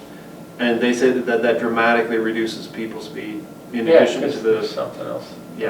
Okay. But that's not lane narrowing to me, that's right in the median. That's right in your middle of your. Right, but Road. that's not, I thought they were trying to neck down the, you know, It's- in the I mean, village, it's- slow down so you have Seasonal pedestrian walkways on either side or something. how much do those things cost? I don't know, half the price. We'll have to of look We at, can look at your. I don't think I'd be a fan of those, I gotta say. I'll I just think go they on help record slow it as down. the- Yeah, oh. So they're not every, No, they're not the whole Oh, way. I I mean, mean, they're gonna I'm probably thinking be of the ones about. It's probably big by the Yeah, I lot. think it's every 50 feet, Route yeah. 2. Yeah, right in the deep part. Historic- And then Historicals. they get removed before the first snowfall so we can plow. Or they can plow, I should say. Not me. No, you'll still be here. So the cost of those, there's a question. So that's number 3, 4, Consider seasonal. yeah. seasonal. That would be a question, what's the cost? Consider village signs. That would be the probably cost of the town. for the sign. Yeah, Yes. like we I'm have very All welcome to depends on what you Yeah, want, how I think fancy you think want. that's a Yeah, coming definite. into, yes. cost, question mark. Well, it depends on how fancy. If you want just one of the green signs, welcome to, Guilford Center Village, No, or it you could want just be a something. yellow sign that says village, entering the village of Guilford Center. I mean, there's a variety of options that you could use. Okay. Or you could have somebody build a So you fancy might want to sign. just look into a couple of different options. Continue speed enforcement, yes. Wait, delineate pedestrian zone, that's, What you is said speed the state's going to do that? enforcement? I mean, So we have Vermont State Police on 8 hours yeah, Per a month. month. and do they actually, Yeah, we Oh, get yeah. a report. Oh, yeah. yes. yeah? When they stop speeders, we get a little, Center Road too? yep, Yeah. we get a little take of the pie. They send a check, or they used to, I don't know if they Do you still do? Yep. Who is it? You got It's about, not something, Michael, Is it that not we're tonight? using as the it goes into the main highway department. source It was of about $1,200 last year. slowing people down, but to remind people that they're at a speed limit. Conduct pedestrian facility study with WRC. Same thing as in Algiers. Yeah, why not? At least initiate. Initiate. Relocate Carpenter Hill sign to north side. Yeah, we'll do that. With the two stop signs. Dan? How does that help? Get it. It's not visible behind the trees. We'd probably have to do a little pruning on that tree, get rid of a few limbs for the stop sign. Is that one of the trees they want us to take down? No, the trees are in the Grange, Yeah, Grange. the Grange little property. field, on the Grange field. Oh, In between the Grange and in the field? No, in the library. Carpenter Hill. Oh. We gotta talk to residents about those trees. Well, they're recommending us, I mean, I definitely agree with that, but they're recommending they be taken down. It's We're not ash here. trees. They're not here, it doesn't say here. Two of the three Yeah. are, so that's it. Let's consider adding a road sign being, I mean, but Yeah, where? but Oh, what? Carpenter Hill. That's Carpenter the Carpenter Hill. Hill. The one that goes, so it would go like this, like, here's. like Yeah, that. you'd have- Indicating that there's a road coming up. Yeah, they want the, So Yeah, that's that- not one that the state would do for us? that's, This is a town highway, this is our full. No, but That's they were fine. gonna do a whole bunch of other Yeah, stuff. Do we okay, wanna do that's not that? included in the Yes. other ones? No, that's one of the ones that I think we have to do. Okay, good. Yes, No, I Dave? think we I have should, to, yeah, if people can't find. Yes. yes. And Randy replace the says yes. sign, the stop sign, yeah. Really, do we need stop signs at cemetery? It says Cemetery Hill? replace. I know. There was, There was one and it was. Okay, so yes, yeah. make center line break at Cemetery It's Hill already Road. done. Done? That's done. Okay. Revive discussion with area businesses about consequences of reducing speed. Are there any area businesses? Yes. in Yes, Guilford? there's- Library. Is that business? Well, no, No, this, There's MT3. MT3. MT3. there's, Oh, Vermont Road. right, Asphalt, right, the asphalt. right. No, I got it, Okay. So I think we could, we could maybe share with them the fact that we've gone through this study, and these are some concerns, and this is basically what the state says to them. You could just send a letter to them from the select board, saying we've had some recommendations from the state, and one of the recommendations, based on, resident feedback, is to ask your employees to yeah, slow that's a down. good letter. I mean, we've done it, you've done it before, I've but Done it it before, doesn't hurt but, to keep doing it. I mean, we could actually send an actual physical letter to the owners of the Oh. companies. Okay, Because previously, it's been both an email and verbal. No, it should be, I agree. But I sent an actual letter in the mail, just kindly requesting them as, Yeah. maybe refer to Excellent. page They wanna support, yeah. of the study? I think they want to Absolutely. support this, they really do. Well, and do we want to request a response from them? That's up to you. No, well, I guess that's what I'm asking. So would you do, the response would be acknowledging receipt of the letter? Well, acknowledging receipt, will this be helpful to them? So you think they're gonna write a letter saying this is? I mean, I could send it certified, and then you'll know that they No, got I it. don't think we have to I do guess that. not. I think I you think it's in the just send them a spirit letter and they'll say to the Working guys, working So it's together. on- watch it. Yeah. What I tell my Okay. guys. So it's on Like page speed. 16, just for your information, Sure. of the Guilford report. So I'll send a letter to the 4 businesses that are located in this area. So Peter now has 4 solid days of work, just for these 2 pages of recommendations, but thank you. And thank you for This making was it good. This easy for us to really work with, Peter. Helps. Yes. Very succinct and well organized. Moving on. Did anybody do warrants? Okay, guess I'm all done. Thank you, Yes, Dan. thank you. 2 hours and 35 minutes. Have a good evening. Thanks, 2 hours Dan. and 5 minutes. So I'll make the motion to pay the following warrants. Payroll week ending 7/28/19 for $6,198.55. Payroll week ending 8/4/19 for $8,032.41. Payroll week ending 8/11/19 for $5,883.98. And expense warrant number 2003 for $42,082.66 for a grand total of $62,197.60. On, just a comment on expense warrant 2003, the primary things I saw in there were the payment of the town generator is included in that number. The town Town office generator. Correct. Excuse me, the town office generator, thank you. The town pays out a scholarship annually this year to, I think, just one individual, but that's included in this, as well as the fees for the preservation of our documentation, which Penny's done an outstanding job making sure that we are way ahead of the curve. Second. on our documents. Thank you, Richard. The other thing I would note about from that warrant, Gordon, Thank you, is Peter. that the other fairly substantial, almost $5,000, was gravel for the project in Carpenter Hill Road. That is true. Thank you. Okay, so Richard, you seconded I it? did. All in favor? Aye. Aye. Communications. So I have a very- communication. Okay, go ahead. I wanted to remind people that the Gazette is being printed today and will be in people's mailboxes in a little bit. And one of the articles refers to my resignation and is seeking volunteers for, if anybody's interested in serving out the remainder of my term and hopefully running for select board member term, full term Nope. in March of next year. They would be running for the remaining 1 year of your term. Thank you, remaining 1 year of my term. And so we've had 2 volunteers and we would be. 3. Oh, 3. Oh, there's You have three. contacted all 3 of them. That's correct. I'm sorry, we've had 3 volunteers. Oh, But those are because people paid attention to what's going on Front Porch Forum and Facebook and maybe on BCTV.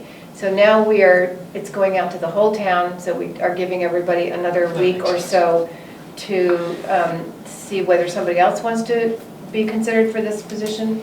And the select board will consider and make the appointment at the next meeting, which is my last meeting, which is August 26th. So that would require, Peter, for you to send us their correspondence and resumes if they sent them along. Yeah, and they've had them, right? You've seen, and I've given I- the not same the third. response. I have not. The third one was verbal. Technically, I'm still waiting for more information from the third individual. And there has to be a written letter. Yeah, we say, please submit something in writing with your level of interest and why you're interested in, a little bit of background. So will we be choosing your replacement at the next? At the 26th, yes. oh, yeah. So. Are you sure you want to resign? I am sure, thank you. I just thought I'd ask. Okay, a couple brief pieces of information, of communication. The new Wyndham County Sheriff has sent an introduction letter to the select board, just saying who he is, what he's done, and what his personal goals for the sheriff's department are for the future in ways that he can work with the surrounding communities within Wyndham County. And I ran into him on Saturday and he reiterated that and said he'd be willing to come and talk to the select board. Yeah. But we currently don't contract. We don't have a That is contract with correct. them. Although they do We used to. show up.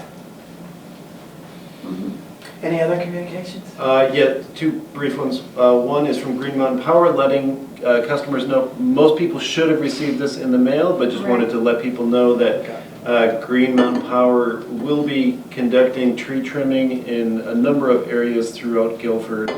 And just to note that they will be out and about and to be aware of their employees and to know that they may be in your right-of-way. In your backyard? In your backyard, I hope exactly. they are. Yes, and the firewood, the wood that they cut will belong to The property owner. Technically, the property owner gets first call. First call, but if the property owner doesn't want it, You could either designate it to someone else, or they will take it away and ship it for you. and do you get the chips? Call Green Mountain Call Power. Green No, I've already been in Okay, and is there communication, any I other was communication? asking merely for the public. And so as Richard would like to leave, the last point of Unlike the rest of us. communication. Yeah. We all want to stay in. The cops are around the corner.